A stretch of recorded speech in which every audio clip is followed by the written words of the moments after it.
പിതാവിന്റെയും പുത്രന്റെയും പരിശുദ്ധാത്മാവിന്റെയും നാമത്തിൽ അമ്മേ പരിശുദ്ധ അമ്മേ, അമ്മേ പരിശുദ്ധ ദൈവമാതാവേ, കൃപാസനത്തിലൂടെ ഞങ്ങൾക്കും ഞങ്ങളുടെ ദേശത്തിനും അമ്മ മധ്യസ്ഥം തേടി തന്ന എല്ലാ അനുഗ്രഹങ്ങൾക്കും കൃപകൾക്കും ഞങ്ങളിപ്പോൾ ഹൃദയം നിറഞ്ഞ നന്ദി പറയുന്നു.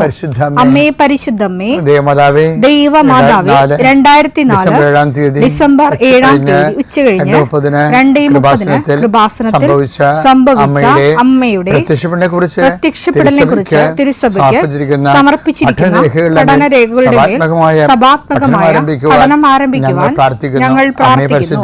അമ്മേ പരിശുദ്ധമേ, ഭൂസ്വർലോകങ്ങളുടെ രാജ്ഞിയായ അങ്ങേയ്ക്ക് ഭൗമസംരക്ഷണത്തിനായി പ്രപഞ്ചപ്രകൃതിയെ തന്നെ തിരുസഭ പ്രതിഷ്ഠിക്കുവാൻ ഈ പ്രത്യക്ഷീകരണം വഴി ഇടയാക്കണമേ. പരിശുദ്ധമേ, ജപമാല മാതാവേ, സകല കൃപാസനം പ്രാർത്ഥനയോടും ചേർത്ത് ഞങ്ങളിപ്പോൾ പ്രാർത്ഥിക്കുന്ന ഈ കുടുംബത്തിന്റെ പ്രത്യേക നിയോഗം പറ മക്കളെ.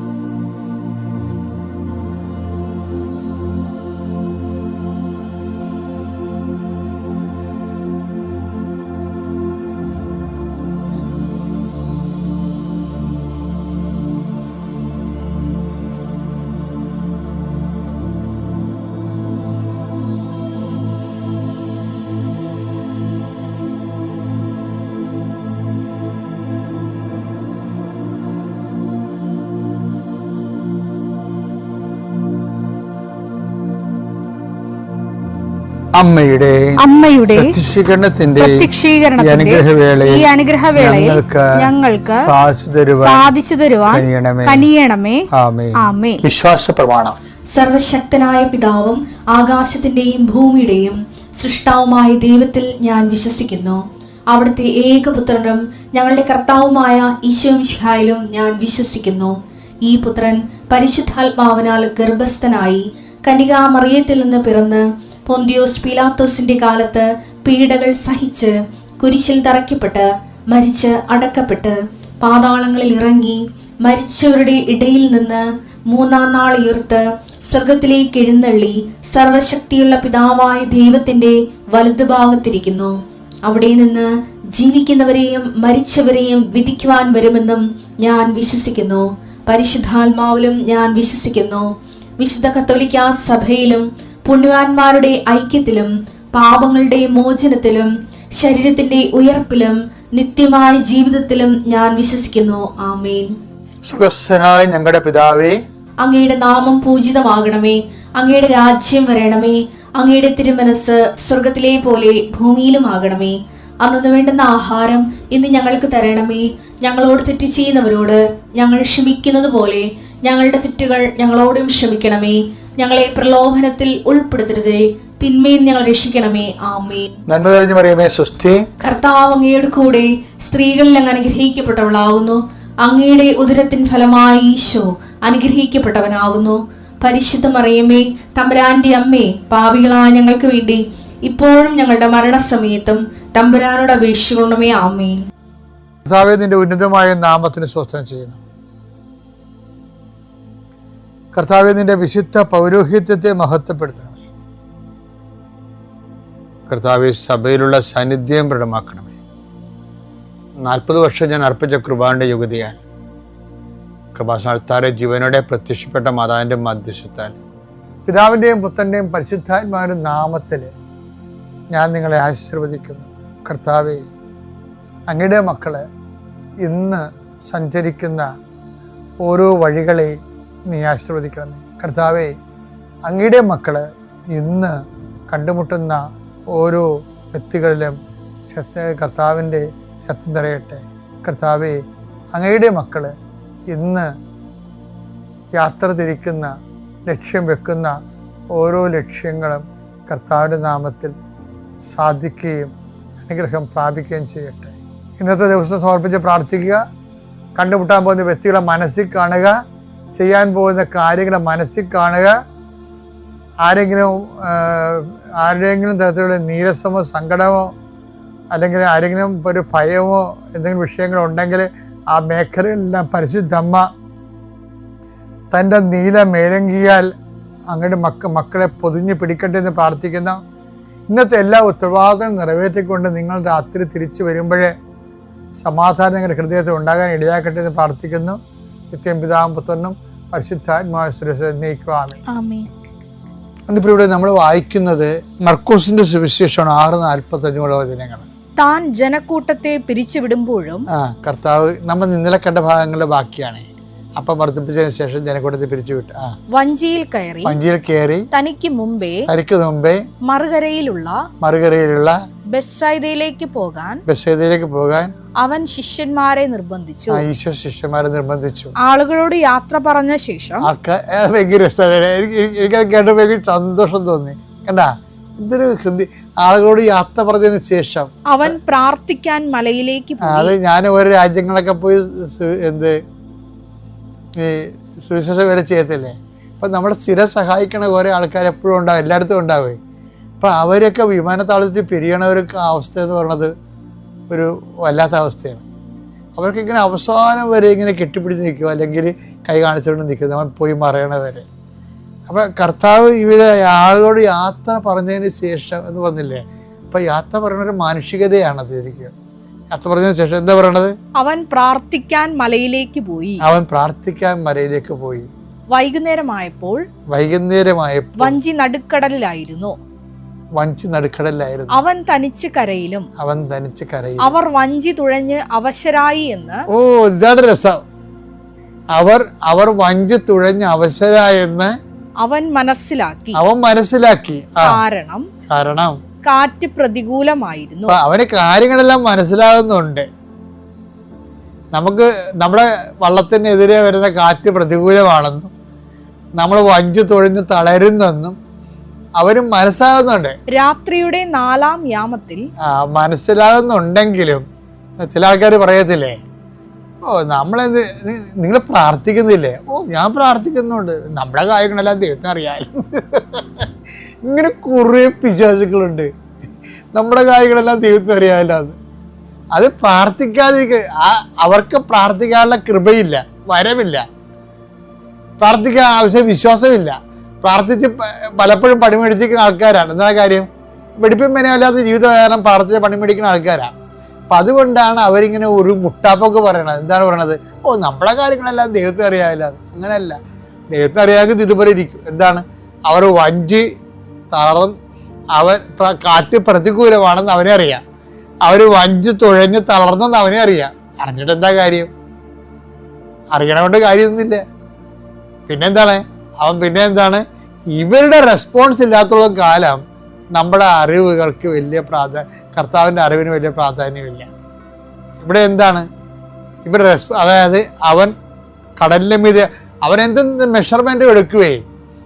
അവൻ നമ്മളെ രക്ഷിക്കാൻ വേണ്ടി മരിക്കാമെന്ന ആളാണ്. അപ്പം അവൻ എന്ത് അറ്റകൈ എടുക്കും? അവൻ അറ്റകൈ എടുക്കുകയാണ്. കടലിന് മീതെ നടന്നു വന്നാണെങ്കിലും രക്ഷിക്കാൻ അവൻ തയ്യാറാണ്. പക്ഷേ നമ്മുടെ ഭാഗത്തു നിന്ന് ഒരു ഇൻവെസ്റ്റ്മെന്റ് ഉണ്ടാകണം. അതാ നിർബന്ധം. എന്താ? അവൻ കടലിന് മേൽ നടന്നു വന്നെങ്കിലും അവനെന്താ ചെയ്യണത്? നേരെ വന്ന് വള്ളത്തേക്കറിയിലേക്കാണത്. അവരെ മൈൻഡ് ചെയ്യാതെ കടന്നു പോകാൻ ഭാവിച്ചെന്ന്. അതാണ് ഏറ്റവും വലിയ രസം. ദൈവം ഇങ്ങനെ നമ്മളെ കടന്നു പോകാൻ ഭാവിക്കും. എന്തിനാണ്?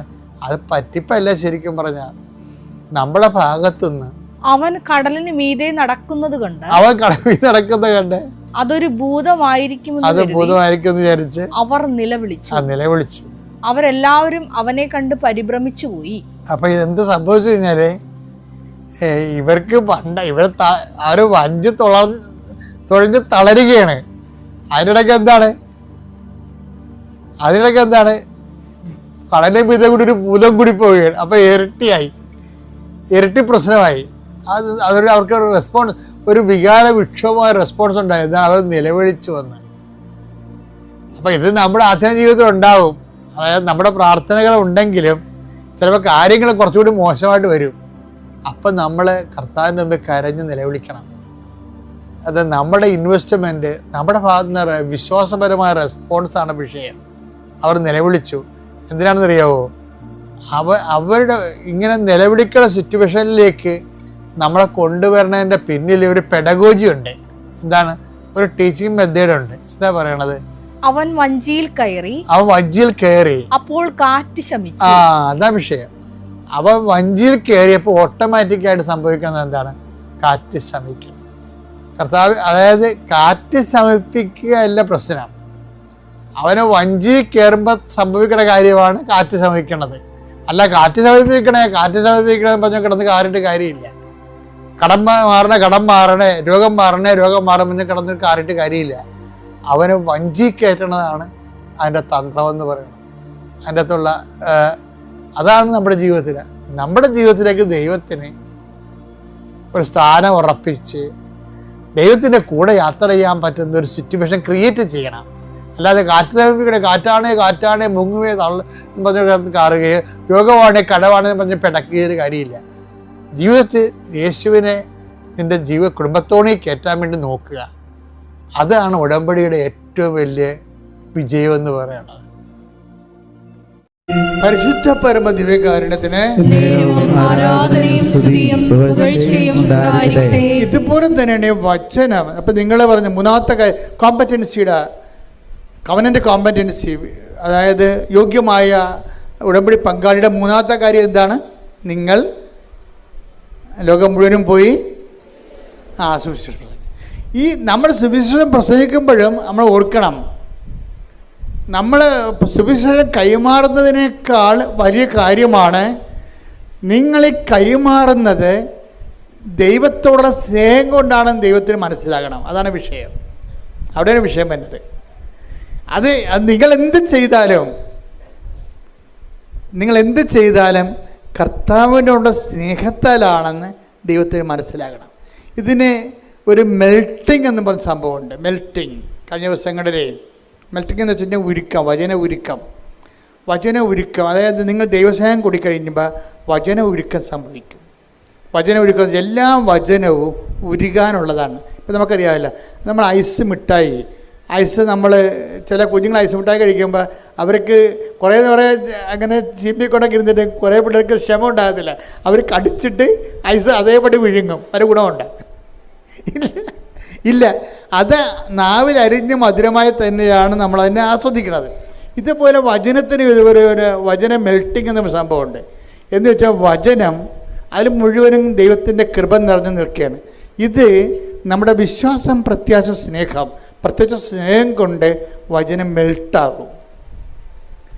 നിങ്ങളുടെ ഈ വചനം ഓപ്പൺ ചെയ്ത് കിട്ടാത്തതിൻ്റെ കാരണം എന്താണെന്നറിയാമോ? വചനം നിങ്ങളെ ഇപ്പം നമ്മൾ മുട്ട വിരിയണമെങ്കിൽ എന്ത് ചെയ്യണം? തള്ളക്കോഴിയുടെ ചൂട് വേണം. മഞ്ഞുരുകണമെങ്കിൽ എന്ത് വേണം? സൂര്യൻ്റെ വെയിൽ വേണം. വചനം ഉരുകണമെങ്കിൽ എന്ത് ചെയ്യണം? ദൈവസ്നേഹത്തിൻ്റെ ചൂട് വേണം. ശ്രുതിക്കട്ടെ ഹല്ലേലൂയ. സഞ്ചാരി മാതാവേ,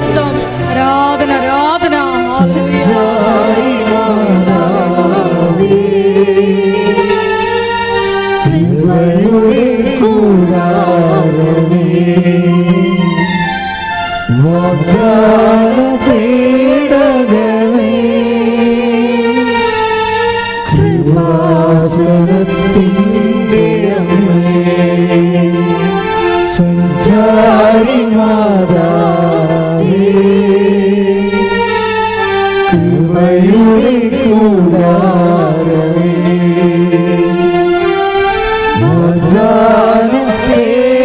വാഗ്ദാനപേടകമേ,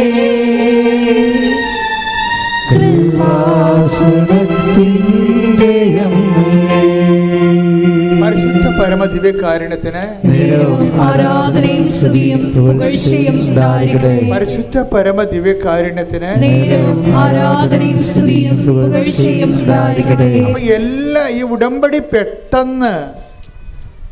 പെട്ടെന്ന് നമുക്ക് അതിൻ്റെ ഫലം കിട്ടാനുള്ള ഏറ്റവും വലിയ മാർഗം എന്താ? മക്കൾ ചെയ്യുന്നതെല്ലാം ദൈവസ്നേഹത്തോടെ ആകണം. അവൻ പറയണ പോലെ ചെയ്യുക എന്ന് പറയുമ്പോൾ അവൻ പറയുന്ന പോലെ നമുക്ക് സാങ്കേതികമായിട്ട് ചെയ്യാൻ പറ്റും, പക്ഷേ ഇത് വർക്കൗട്ട് ചെയ്യാൻ താമസിക്കും. അവൻ പറയുന്ന പോലെ ചെയ്യാൻ പറയുമ്പോൾ നമ്മൾ ചെയ്യും, പക്ഷേ അത് ടെക്നിക്കലായിട്ടാണ്. പക്ഷേ ചെയ്യുമ്പോൾ ഉണ്ടാകുന്ന വിഷയം, ഇപ്പോൾ ലോകം മുഴുവൻ പോവുക, എല്ലാ സൃഷ്ടികളും സുവിശേഷം പ്രസംഗിക്കാൻ പറഞ്ഞാലും നിങ്ങൾ ഒരു പത്രമാണ് ഒരു ദിവസം കൊടുത്തതെങ്കിലും അത് ദൈവസ്നേഹത്തോടെ കൊടുക്കണം. 50 പത്രം ദൈവസ്നേഹമില്ല കൊടുക്കുന്നതിനേക്കാൾ വിലയാണ് ഒരു പത്രം ദൈവസ്നേഹത്തോടെ കൊടുക്കുന്നത്, ഇല്ലേ? അതുകൊണ്ട് അപ്പോഴാണ് വചനം മെൽറ്റാകണത്. കർത്താവ് ഒരു വാക്ക് പറഞ്ഞായിരുന്നേ, എന്താ പറഞ്ഞത്? എന്നെ സ്നേഹിക്കുന്നവന് ഞാൻ എന്നെ തന്നെ വെളിപ്പെടുത്തും. ഒന്ന് പ്രാർത്ഥിച്ച് ഒന്ന് വായിച്ചു നോക്കിയേ, എടുത്ത് വായിച്ച് ശ്രദ്ധിക്കട്ടെ. ഹല്ലേലൂയ ഹല്ലേലൂയ ഹല്ലേലൂയ ഹല്ലേലൂയ യേശുവേ ഹല്ലേലൂയ ഹല്ലേലൂയ ഹല്ലേലൂയ യേശുവേ ഹല്ലേലൂയ ഹല്ലേലൂയ ഹല്ലേലൂയ യേശുവേ ഹല്ലേലൂയ ഹല്ലേലൂയ ഹല്ലേലൂയ ഹല്ലേലൂയ സ്തുതിക്കുന്നു സ്തുതിക്കുന്നു ആരാധന ആരാധന 23 യേശുവേ ആരാധന ആരാധന ആരാധന യേശുവേ ആരാധന ആരാധന ആരാധന സ്നേഹമേ ആരാധന. യോഹന്നാൻ 14:21 എന്റെ കൽപ്പനകൾ സ്വീകരിക്കുകയും പാലിക്കുകയും ചെയ്യുന്നവനാണ് എന്നെ സ്നേഹിക്കുന്നത്. എന്നെ സ്നേഹിക്കുന്നവനെ എന്റെ പിതാവും സ്നേഹിക്കും. ഞാനും അവനെ സ്നേഹിക്കുകയും എന്നെ അവന് വെളിപ്പെടുത്തുകയും ചെയ്യും. അപ്പൊ ഇതാണ് വിഷയം. എല്ലാ വെളിപാടുകളും എന്നെ എന്ന് പറഞ്ഞാൽ എന്താണ് എന്ന് പറഞ്ഞാൽ എന്നെ എന്ന് ഏറ്റു പറഞ്ഞ എന്നെ സ്നേഹിക്കുന്നവന് ഞാൻ സ്നേഹിക്കുകയും എന്നെ അവന് വെളിപ്പെടുത്തുകയും ചെയ്യും. അപ്പൊ ഇതിനൊരു ഭയങ്കര ടെക്നിക്കുണ്ട്. കാര്യം ആരെ വെളിപ്പെടുത്തും? നമ്മൾ ദൈവത്തെ സ്നേഹിക്കുമ്പോൾ ആരെയാണ് നമുക്ക് വെളിപ്പെട്ട് കിട്ടണത്? ഈശോനെ നമുക്ക് വെളിപ്പെട്ട് കിട്ടുകയാണ്. ഈശോ എന്ന് പറയുന്നത് ആരാണ്? സകല വാഗ്ദാനങ്ങളും ക്രിസ്തുവിൽ അതേ എന്ന് തന്നെയാ, അല്ലേ? ശ്രദ്ധിക്കട്ടെ. ഹല്ലേലൂയ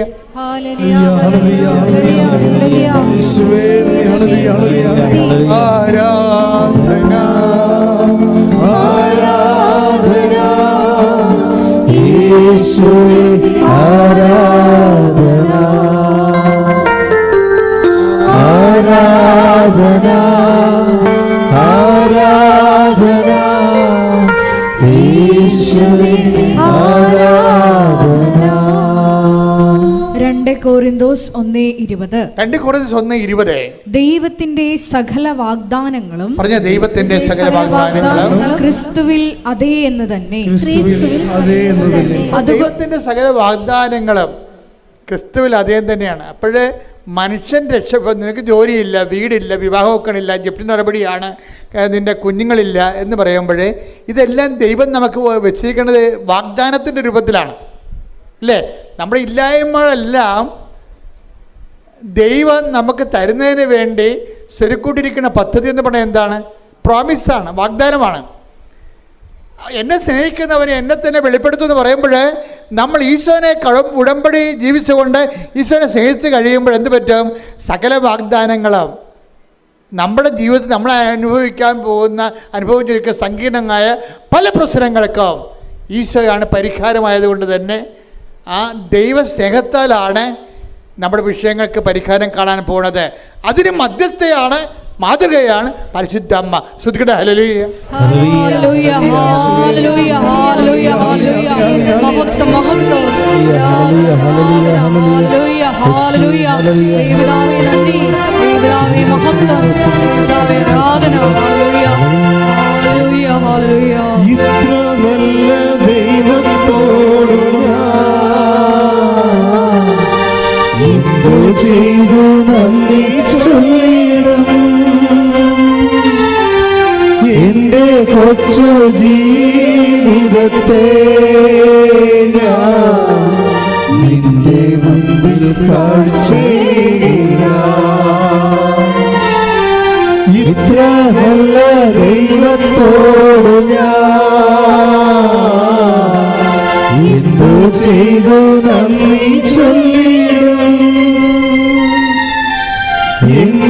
കൊച്ചു ജീവിതത്തെ നിന്റെ മുന്നിൽ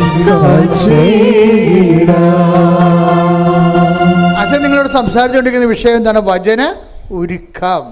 വചനം ഉരുക്കണമെങ്കിൽ എന്ത് ചെയ്യണം? വചനത്തെ ഉരുക്കണമെങ്കിൽ, ആ വചനത്തിലൂടെ വെളിപാട് നമുക്ക് ലഭിക്കണമെങ്കിൽ, അതിലൂടെ നമുക്ക് ജീവിത പ്രശ്ന പരിഹാരം കാണണമെന്ന് എന്ത് ചെയ്യണം? ദൈവസ്നേഹം കൊണ്ടാണ് വചനത്തെ നമ്മൾ ഉരുക്കണത്. ഇത് നമ്മൾ ദൈവത്തെ സ്നേഹിക്കുന്നു യേശുസ്തോത്രം എന്ന് പറയുന്ന അല്ല വിഷയം. നമ്മളെ സംബന്ധിച്ച് ഉടമ്പടി ചൊല്ലലല്ല, പിന്നെ എന്താണ്? ചെയ്യലാണ്. ഇപ്പം നിങ്ങൾ ഇന്ന് വീട്ടിൽ താമസിച്ചാണ് എത്തണത് ചോദിക്കുക. ഇപ്പം ഇതിൻ്റെ തന്നെ എത്ര പേര് കഞ്ഞി കുടിച്ചിട്ടുണ്ടെന്ന് എനിക്കറിയത്തില്ല. ചിലപ്പോൾ കഞ്ഞി കുടിക്കാൻ ഇവിടെ വന്ന് കുതിരിപ്പുണ്ടാകും. ഇനി നിങ്ങൾ ഇവിടുന്ന് പോകുമ്പോൾ ഇവിടെയുള്ള ചായക്കട മുഴുവനുള്ള ഭക്ഷണം തീർന്നിരിക്കും. നിങ്ങൾ പട്ടിണിയായിരിക്കും ഇതിൻ്റെ കയറാൻ പോണത്. വീട്ടിൽ ചെല്ലുമ്പോൾ അവർ കഴിച്ച് കാണും. നിങ്ങൾ കഴിച്ചത് കാണുമെന്ന് വിചാരിച്ചിട്ട് അവർ ഉള്ളതെടുത്ത് കഴിച്ച് കാണും. അതിലൊരു എല്ലാത്തിനും ഒരു തീരുമാനമാകും. അപ്പോഴും പറയും അപ്പോൾ എവിടെയെങ്കിലും കേട്ടെ, എവിടെ മഴ കിടക്കട്ടെ, വല്ല വെള്ളം കുടിച്ച് കിടക്കട്ടെ, ഒരു ദിവസം ഒരു ആഹാരം കഴിച്ചില്ലെങ്കിൽ ചത്തൊന്നും പോകത്തില്ലെന്ന് പറഞ്ഞിട്ട് വീട്ടിലുള്ളവർ പിച്ചും പേയൊക്കെ പറഞ്ഞുകൊണ്ടിരിക്കും. അവിടെ നിങ്ങൾക്ക് ഇവരോട് സ്നേഹം തോന്നണം. പിടികിട്ടിയാ? വചന ഉരുക്കം അങ്ങനെ സംഭവിക്കുന്നത്. അമ്മയാണ് അതിൻ്റെ മാതൃക. ഹൃദയത്തിൽ സംഗ്രഹിച്ചു, അതിനെക്കുറിച്ച് ധ്യാനിച്ചു. അതാണ് വിഷയം. വീട്ടിൽ ഇനി എന്തെല്ലാം പ്രശ്നം ഉണ്ടായാലും നിങ്ങളാരാണ്? മാതൃക ആരാണ്? നമുക്ക് അമ്മയാണ്. എന്താ കാര്യം? നമുക്കതെല്ലാം ദൈവസ്നേഹത്തോടെ എടുക്കുകയും, കർത്താവ് നമ്മളെന്താ പറഞ്ഞത്? അതായത് 10 മാർക്ക് ഒറ്റടിക്ക് കിട്ടുന്ന ഈസി ചോദ്യം കർത്താവ് പറഞ്ഞു. ഇപ്പം ചില സമയത്ത് പണ്ട് ഫീൽഡ് വർക്ക് എന്നൊരു സംഭവം ഉണ്ടായിരുന്നു. എനിക്ക് ഇപ്പോഴും ഫീൽഡ് വർക്ക് ഞാൻ മറന്നുപോയി. പക്ഷേ എനിക്ക് ഫീൽഡ് വർക്കിന് ജോമെട്രി നല്ല മാർക്ക് കിട്ടുമായിരുന്നു. അപ്പോൾ എൻ്റെ ഓൾജിബ്ര എനിക്ക് വലിയ പാടാണ്. അത് ഞാൻ കവർ ചെയ്യണത് ഫീൽഡ് വർക്ക് ചെയ്തുകൊണ്ടാണ്. അതിന് പെട്ടെന്ന് മാർക്ക് 10 മാർക്ക് കിട്ടും. അപ്പോൾ എനിക്കൊക്കെ ദൈവമേ അതിന് കുറച്ച് മാർക്ക് കിട്ടിയിട്ട് നമ്മൾ മാത്സ് ജയിച്ചാലെന്ന് വിചാരിച്ചുകൊണ്ട് ഞാൻ അതൊക്കെ ചെയ്യും. അതെനിക്ക് ഈസിയാണ്, സിമ്പിളാണ്. ഇതുപോലെ കൂടുതൽ മാർക്ക്, സിമ്പിളായിട്ട് കൂടുതൽ മാർക്ക് കിട്ടാൻ പറ്റിയ പരിപാടി എന്താണെന്ന് അറിയാമോ? ഈശോ കുറേ പരിപാടി പറഞ്ഞിട്ടുണ്ട്. എന്താണ്? നിങ്ങൾ ദ്രോഹിക്കുന്നവരെ, അത് 20 മാർക്കാണ്.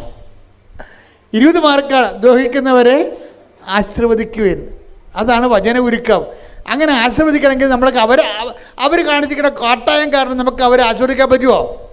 നെവർ, ഒരിക്കലും പറ്റത്തില്ല. ഇപ്പം നാത്തൂനായാലും അമ്മയായാലും മരുമകളായാലും അമ്മായിയമ്മയായാലും നമ്മൾ കാണിച്ചിരിക്കുന്ന കാട്ടായം ഓർത്താണെങ്കിൽ നമ്മളെ പാറയെടുത്ത് അവിടെ തലക്കിട്ടടിക്കും. പക്ഷെ നമ്മൾ സ്നേഹിക്കും. എന്താ കാര്യം? നമ്മൾ ദൈവത്തോടുള്ള സ്നേഹത്താലാണ് അവരെ നമ്മൾ സ്നേഹിക്കേണ്ടത്. ദ്രോഹിക്കുന്നവരെ ആശീർവദിക്കാൻ നല്ല മാർക്കുണ്ട്. ഇങ്ങനെ എന്താ പ്രശ്നം? വചനം ഉരുക്കം എന്ന് പറയുമ്പോൾ ഒരു വചനത്തിന് കർത്താവ് മെൽട്ട് ചെയ്ത് നിനക്കത് അനുഭവവേദ്യമാക്കി തരുന്നതിന് ദൈവം എടുക്കുന്ന അളവുകോല് നിൻ്റെ ദൈവസ്നേഹമാണ്. ഇപ്പോൾ ഉടമ്പടി എടുക്കുന്ന ആൾക്കാർ ദൈവത്തോടും മനുഷ്യനോടും പൊരിഞ്ഞ സ്നേഹമായിരിക്കും. പൊരിഞ്ഞ സ്നേഹം അല്ലെങ്കിൽ ആക്കണം. അങ്ങനെ വരുമ്പോൾ ദൈവത്തിന് നിങ്ങളോട് സംസാരിക്കാൻ കൊതിയാകും. എപ്പോഴും നമ്മളോട് സംസാരിച്ചുകൊണ്ടിരിക്കും ദൈവം. നിങ്ങൾ ദൈവത്തോട് സംസാരിക്കുന്ന ആൾക്കാരാണ്. കഴിഞ്ഞ ദിവസങ്ങളൊരു സാക്ഷ്യം ഉണ്ടായി. ഞാൻ കാശ്രീം വെച്ചുകൊണ്ട് അമ്മയോട് കുറേ വർത്തമാനം പറയുമെന്ന്. മിറലെന്ന് പറഞ്ഞൊരു പോലെ സാക്ഷ്യം പറഞ്ഞാണ്. ഞാൻ കാശ്രീം വെച്ചുകൊണ്ട് അമ്മയോട് കുറേ വർത്തമാനം പറയുമെന്ന്. നിങ്ങളൊക്കെ പറഞ്ഞു കൊടുത്താണെന്ന് എനിക്കറിയാം. പക്ഷെ അതുപോലെ തന്നെ ദൈവത്തിനൊരു കൊതിയുണ്ട്. ദൈവം നമ്മോട് സംസാരിക്കുന്നുണ്ട് ഓരോ വിഷയം. ഇപ്പോൾ കഴിഞ്ഞ ദിവസങ്ങൾ എന്നോട് പറഞ്ഞ് നീ ഒന്ന് ചിന്തിച്ചു നോക്കിയേ, റോമായി 8:32 വായിക്കാൻ പറഞ്ഞു. അപ്പോൾ ഞാൻ 8:32 വായിച്ചപ്പോൾ ഞാൻ പറഞ്ഞു നമുക്ക് യേശുക്രിസ്തു വായിച്ചത് ശ്രുതികട. ഹല്ലേലൂയ,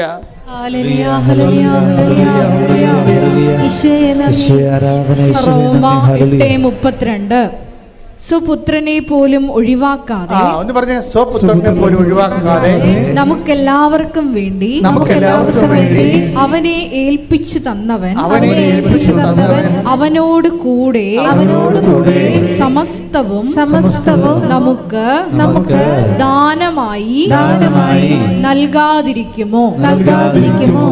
ഇതിൻ്റെ ഒരു പ്രശ്നം എന്താണെന്ന് അറിയാം. ഭജന ഉരുക്കം എന്താ പറയുക? ഭജന ഉരുക്കത്തിൽ പരിശുദ്ധാത്മ പറഞ്ഞാൽ എന്താണ്? സി ജോസഫ്, ഇതാണ് അപ്പായുടെ ഒരു മാനസികാവസ്ഥ. നീ എങ്ങനെ രക്ഷപ്പെടുമെന്ന് ചോദിച്ചു. എന്താ കാര്യം? അപ്പ എന്ത് ചെയ്യണമെങ്കിലും യേശുക്രിസ്തുവിൻ്റെ കൂടെ ചെയ്യത്തുള്ളൂ. അതാണ് വിഷയം. അതാണ് ഭജന ഒരുങ്ങിയത്. അപ്പ എന്ത് ചെയ്യണമെന്നുണ്ടെങ്കിലും യേശുക്രിസ്തുവിൻ്റെ കൂടെ ചെയ്യത്ത്. യേശുക്രിസ്തു മാറ്റിക്കൊണ്ട് ഒരു ഉരുക്കവും ഇല്ല. അതുകൊണ്ട് തന്നെ നമ്മുടെ ബുദ്ധിയുള്ളവർ എന്ത് ചെയ്യണം? യേശുക്രിസ്തുവിനെ സ്വന്തമാക്കാൻ വേണ്ടി വേണം ഈ ഉടമ്പടി ചെയ്തുകൊണ്ടിരിക്കാൻ, ഉടമ്പടി ജീവിക്കാൻ. കാര്യം എന്താണ്? നമ്മൾക്ക് യേശുക്രിസ്തുവിന് നൽകിയവൻ അവനോട് കൂടെ സമസ്തവും. നമ്മൾ സമസ്തത്തിന് വേണ്ട വീട്, ജോലി, വിവാഹം, ജപ്തി നടപടി, പട്ടയം കെട്ടുക, ഭൂമി തരം മാറ്റുക, എന്തെല്ലാം കാര്യമാണ് നമ്മൾ ഉടമ്പടി വെച്ചേക്കുന്നത്. ഇതെല്ലാം സമസ്തവുമാണ്. ഈ സമസ്തത്തിനൊന്നും ദൈവം എതിരല്ല. പക്ഷേ ദൈവം പറയും സമസ്തവും നിനക്ക് തരാം, പക്ഷെ ഒരു കണ്ടീഷൻ. എന്താണ് കാര്യം? നീ യേശുക്രിസ്തുവിൻ്റെ കൂടെ ചോദിക്കണം. അത് യേശുക്രിസ്തുവിനെ സ്വന്തമാക്കിയിട്ടാണ് അതിൻ്റെ കൂടെ മാത്രമേ ഞാനാണ് തരണമെന്നുണ്ടെങ്കിൽ യേശുക്രിസ്തുവിനെ കൂടാതെ ഒന്നും തരത്തില്ലെന്ന് പറയും. അപ്പോൾ ബുദ്ധിയുള്ളവരെന്ത് ചെയ്യും? നമ്മൾ ആദ്യം യേശുക്രിസ്തുവിനെ വാങ്ങിക്കും. യേശുക്രിസ്തുവിനെ വാങ്ങിക്കുമ്പോൾ എന്നാ സംഭവിക്കുന്നത്? ആദ്യം യേശുക്രിസ്തു പ്രാധാന്യം കൊടുത്തു കഴിഞ്ഞാൽ ബാക്കിയുള്ളത് ചേർത്ത് നൽകും. അതാണ് വിഷയം. അതെപ്പോഴും നമ്മൾ ശ്രദ്ധിക്കുക. നിങ്ങൾ വീടില്ല, ഞാൻ ഉടമ്പടി 6 പുതുക്കി 10 പുതുക്കി എന്നൊക്കെ പറഞ്ഞൊരു കാര്യമില്ല. മറിച്ച് ഇതിലൂടെ യേശുക്രിസ്തുവിനുള്ള സ്നേഹത്താൽ വളർന്നുകൊണ്ട് ലോകത്തിന് നിനക്ക് യേശുക്രിസ്തുവിനുള്ള സ്നേഹത്താലാണോ നീ യേശുക്രിസ്തുവിനെ ഈ പ്രേക്ഷിത പ്രവർത്തനം ചെയ്തത്? അത് അവൻ പറയണ പോലെ ചെയ്തത്, അനുദപിച്ചാലും ആത്മാഭിഷേകം പ്രാപിച്ചാലും അതെല്ലാം സംഭവിച്ചിരിക്കുന്നത് ദൈവത്തിൻ്റെ സ്നേഹത്തിലൂടെയാണെന്ന് ഉറപ്പുവരുത്താതെ ഉടമ്പടി ബ്രേക്ക് ആകത്തില്ല, ഉടമ്പടി മുന്നോട്ട് പോകത്തില്ല. പ്രാർത്ഥിക്കുക. കർത്താവായ ദൈവമേ, യേശുക്രിസ്തുവിന്റെ കൂടെ സമസ്തവും നേടാൻ ഉടമ്പടി എന്ന ദൈവിക പദ്ധതി കൃപാസനം പരിശുദ്ധ അമ്മയിലൂടെ ഞങ്ങൾക്ക് വെളിപ്പെടുത്തി തന്നതിന് പറയുന്നു. ദൈവമേ, ഉടമ്പടിക്ക് പറ്റിയ പങ്കാളിയായി മാറുന്നതിനായി ദൈവസ്നേഹത്താൽ നിറഞ്ഞ അനുതാപത്തിലേക്ക് അതുപോലെ മനുഷ്യോചിതമായ പ്രവർത്തനങ്ങളിലേക്ക് അതുപോലെ തന്നെ കർത്താവിനെ കൈമാറുന്ന പ്രേക്ഷിതവരിലേക്ക് സ്വർഗത്തിന്റെ ഉപകരണമായി യേശുക്രിസ്തുവിൽ പരിശുദ്ധ മാധ്യസ്ഥനെ തിരഞ്ഞെടുത്തുകൊണ്ട് പങ്കാളിയായി ഉയർത്തണമേ. ശ്രദ്ധിക്കട്ടെ.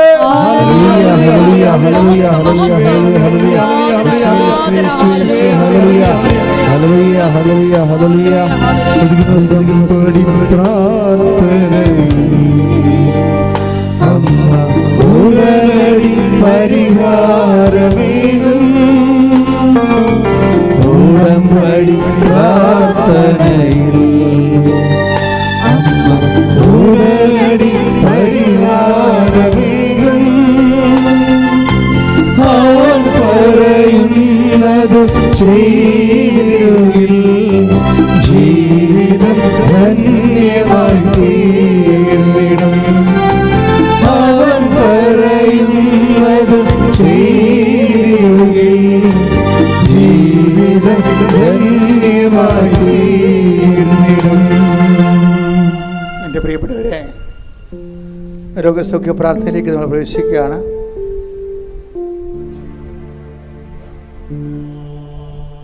കർത്താവിനെ നിങ്ങൾ സൂക്ഷിച്ചു നോക്കുക.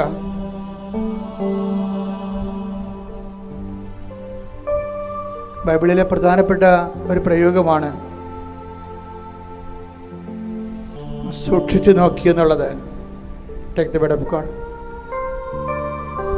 കർത്താവേ, നിന്നെ ഞങ്ങൾ സൂക്ഷിച്ചു നോക്കാൻ, നീ ഞങ്ങളെ സൂക്ഷിച്ചു നോക്കാൻ, ശ്രദ്ധയോടെ നോക്കാൻ, സ്നേഹത്തോടെ നോക്കാൻ, ഞങ്ങൾ കണ്ടത്, കൈകൊണ്ട് സ്പർശിച്ചത് സാക്ഷ്യം വഹിക്കാനാണ് നമ്മൾ സൂക്ഷിച്ചു നോക്കുന്നത്. അല്ലെങ്കിൽ വെറുതെ നോക്കിയാൽ മതിയായിരിക്കും.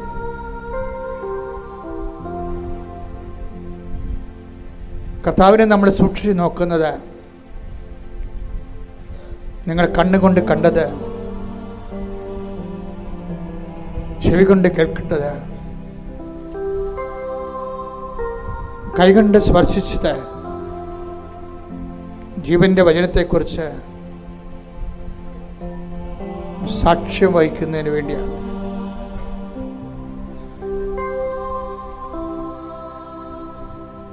ഓരോ നിമിഷവും നമ്മൾ ഉടമ്പടി പരിചരണത്തിലൂടെ സഞ്ചരിക്കുമ്പോൾ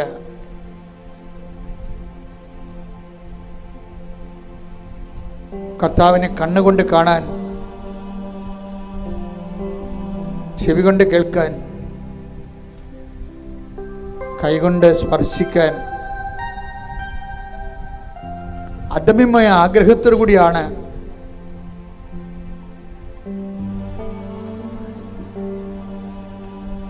നമ്മുടെ ആധ്യാത്മിക ജീവിതം അടിസ്ഥാനപ്പെടുത്തിയിരിക്കുന്നത്. അതെല്ലാം സാക്ഷ്യത്തിലേക്ക് നമ്മളെ നയിക്കുന്നതാണ്. നീ ക്രിസ്ത്യാനിയാണോ, ഹിന്ദുവാണോ, മുസ്ലിമാണോ, മറ്റു വിജാതിയാണോ, മറ്റ് ജാതിയിലുള്ളവരാണെന്നൊന്ന് കർത്താവിന് പ്രശ്നമല്ല. കർത്താവ് നോക്കുന്ന ഒറ്റ കാര്യമേ ഉള്ളൂ, നീ സാക്ഷിയാണോ? യേശുക്രിസ്തുവിൻ്റെ സ്നേഹത്തിൻ്റെ, ദൈവ മനുഷ്യരാശിയോട് കാണിച്ച സ്നേഹത്തിൻ്റെ സാക്ഷിയാണോ നീ? പ്രാർത്ഥിക്കുക. കർത്താവേ,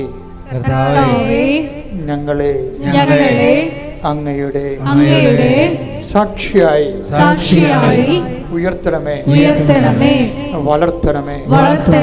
ഓ ദിവ്യകാരുണ്യമേ, ആരാധനയുടെ നിമിഷങ്ങളിലെ ഞങ്ങളിൽ അഭിഷേകമായിക്കൊണ്ട് ദൈവസ്നേഹത്തിന്റെ സാക്ഷികളായി,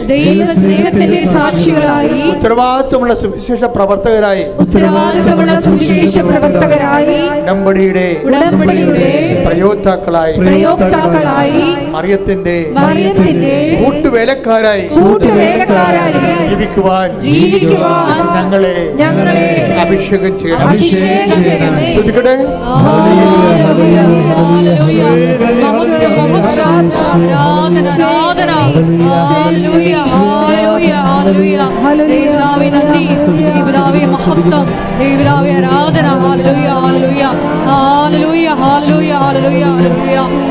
മഹത്വം, ആരാധന, ആരാധന. ഹല്ലേലൂയ, ഹല്ലേലൂയ, ഹല്ലേലൂയ, ഹല്ലേലൂയ, ഹല്ലേലൂയ, ഹല്ലേലൂയ.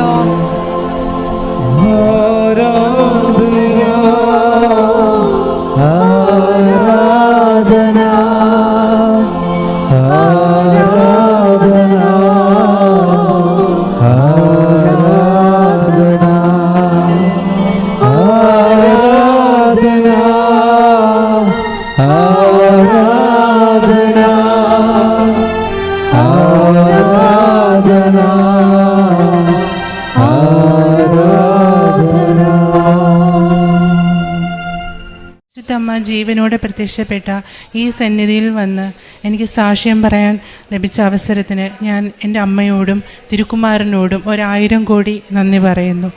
ആദ്യമേ പറയട്ടെ, ഞാൻ സാക്ഷ്യം പറയാൻ ഒരുപാട് വൈകിപ്പോയി. അതിന് ഞാൻ അമ്മയോട് തിരുക്കുമാരനോടും ക്ഷമ ചോദിക്കുകയാണ്. എൻ്റെ പേര് ഡോക്ടർ നിഷ. ഞാൻ വരുന്നത് തിരുവനന്തപുരം ജില്ലയിൽ നിന്നാണ്. ഞാനൊരു അക്രൈസ്തവ ഫാമിലിയിലെ ആളാണ്. ഞാൻ കൃപാസനത്തെ പറ്റി അറിയാൻ ഇടയായത് എൻ്റെ കൂട്ടുകാരികൾ ഷെയർ ചെയ്ത അവരുടെ ഉടമ്പടി സാക്ഷ്യങ്ങളിൽ നിന്നാണ്. അപ്പോൾ എനിക്കറിയില്ലായിരുന്നു എന്താണ്, അതായത് ഞാനൊരു അക്രൈസ്തവയാണ്, അപ്പോൾ എനിക്കിതിൻ്റെ ബാക്കി കാര്യങ്ങളൊന്നും അറിയില്ലായിരുന്നു. എന്നാലും എനിക്കിതിനെപ്പറ്റി കൂടുതൽ അറിയണമെന്ന് ആഗ്രഹമുള്ളതുകൊണ്ട് ഞാൻ അവരെയൊക്കെ വിളിച്ച് ചോദിച്ചു, എന്താണ് ഇത്, എനിക്ക് മനസ്സിലാക്കി തരുമെന്ന് ചോദിച്ചു. അപ്പോൾ അവരെനിക്ക് കാര്യം പറഞ്ഞു തന്നു. എന്നിട്ട് ഞാൻ ഉടമ്പടി എടുത്തില്ല. എനിക്കറിയില്ല ഉടമ്പടി എന്താണെന്നും അപ്പോൾ അറിയില്ലായിരുന്നു. 2023 ഡിസംബറിലാണ് ഞാൻ എൻ്റെ PhD പഠനം കംപ്ലീറ്റ് ആക്കിയത്. അതിനുശേഷം ഏകദേശം 10 മാസത്തോളം ജോലിയൊന്നും ഇല്ലാണ്ട് ഞാൻ വീട്ടിലായിരുന്നു.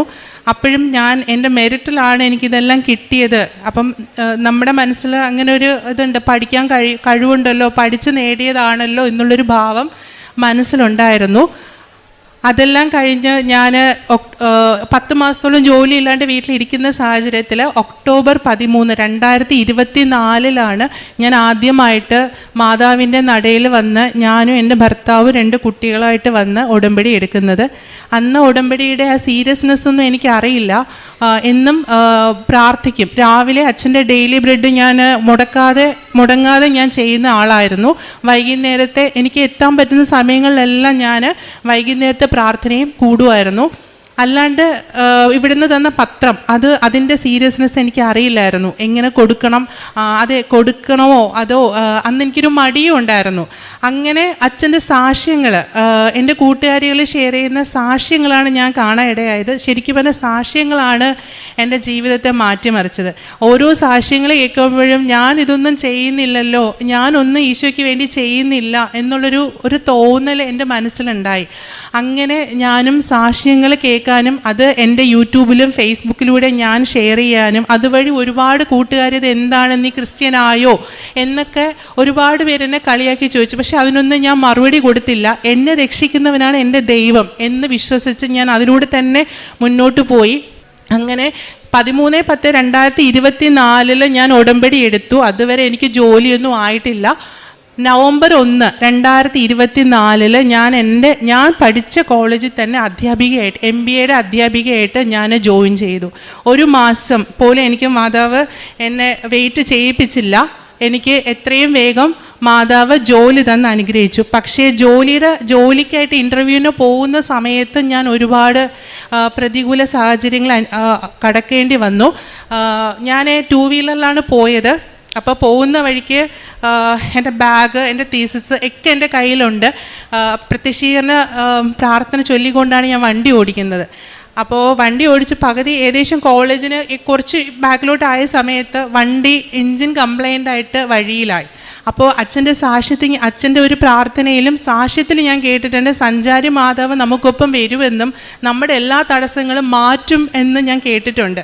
അപ്പോൾ ഞാൻ ആലോചിച്ചു, കുറച്ച് 15-20 മിനിറ്റേ ഉള്ളൂ ഇനി ഇൻ്റർവ്യൂവിന് കോളേജിൽ എനിക്ക് എത്തണം. പക്ഷേ എന്നെ വെയിറ്റ് ചെയ്ത് നിൽക്കുന്നത് പോലെ ഒരാൾ, എന്നെ വെയിറ്റ് ചെയ്ത് നിൽക്കുന്നതിലും ഒരു പയ്യൻ അവിടെ നിൽപ്പുണ്ട്. എൻ്റെ വണ്ടി നിന്നത് ആ പയ്യൻ്റെ ഫ്രണ്ടിലായിരുന്നു. അവൻ വന്നിട്ട് പറഞ്ഞു, ആ ചേച്ചി ഇതെന്ത് പറ്റി? ഞാൻ പറഞ്ഞു, എനിക്കറിയില്ല, സ്റ്റാർട്ട് ആകുന്നില്ല. അപ്പോൾ അവൻ പറഞ്ഞു, ചേച്ചി എൻജിൻ കംപ്ലൈൻ്റ് ആണ്, ഒന്നും ചെയ്യാൻ പറ്റില്ല.